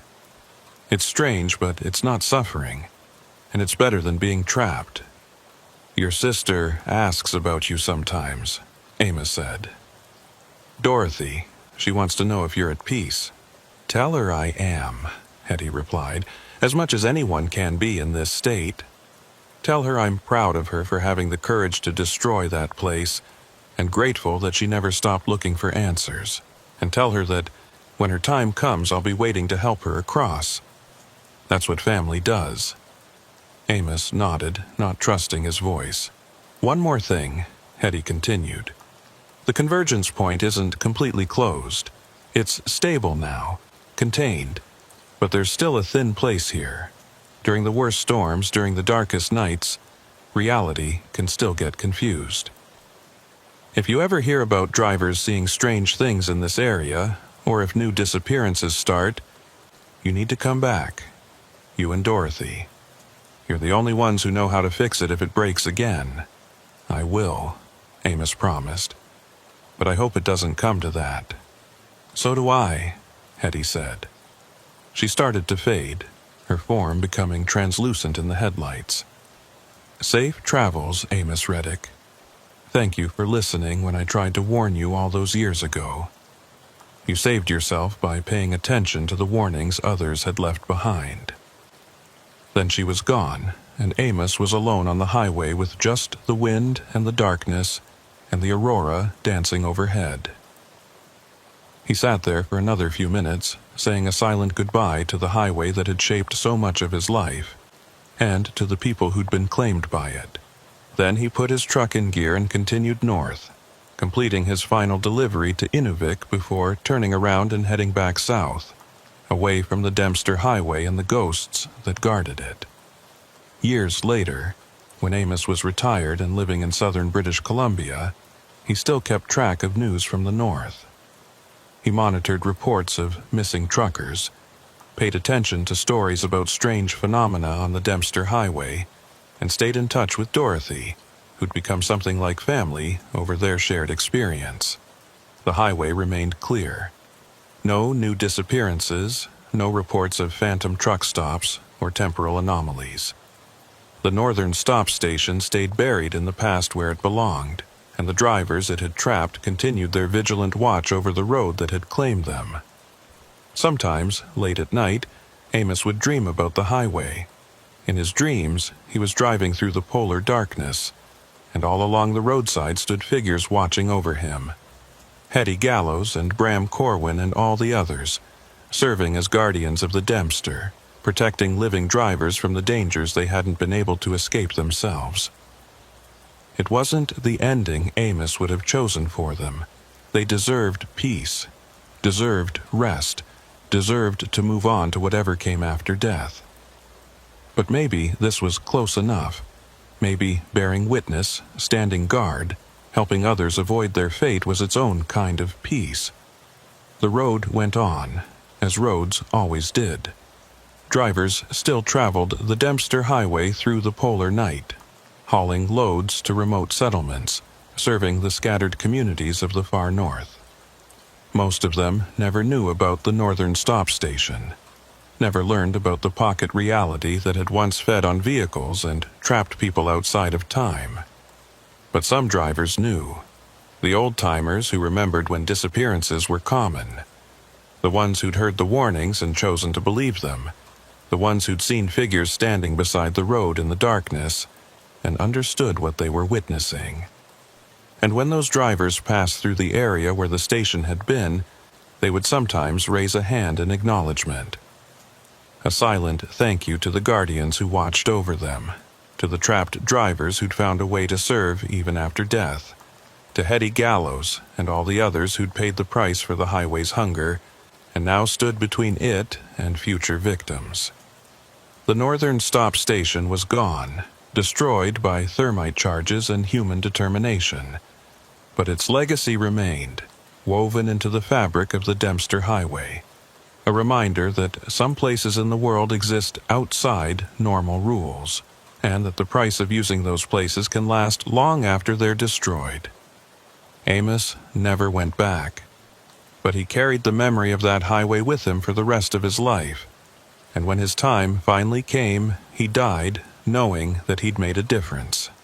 That because of his choices and his courage and his willingness to listen to warnings left behind by the desperate, dozens of future drivers had been saved from the fate that had claimed Hetty Gallows and Bram Corwin and all the others. The highway was cleaner now. The darkness was still absolute, the cold still deadly, the isolation still profound. But the malicious hunger was gone, replaced by something stranger but ultimately kinder. Ghosts standing guard over the living, trapped drivers serving as watchful guardians. Warnings that persisted long after their authors had ceased to exist in any conventional sense. And somewhere in the polar night, on a stretch of highway that passed through empty wilderness, Hetty Gallows still stood watch. Appearing when she was needed, warning when danger threatened, bearing witness to the endless procession of trucks that drove through the darkness toward destinations they would actually reach. It wasn't freedom. It wasn't rest. But it was purpose, and after 36 years of meaningless imprisonment, purpose was enough.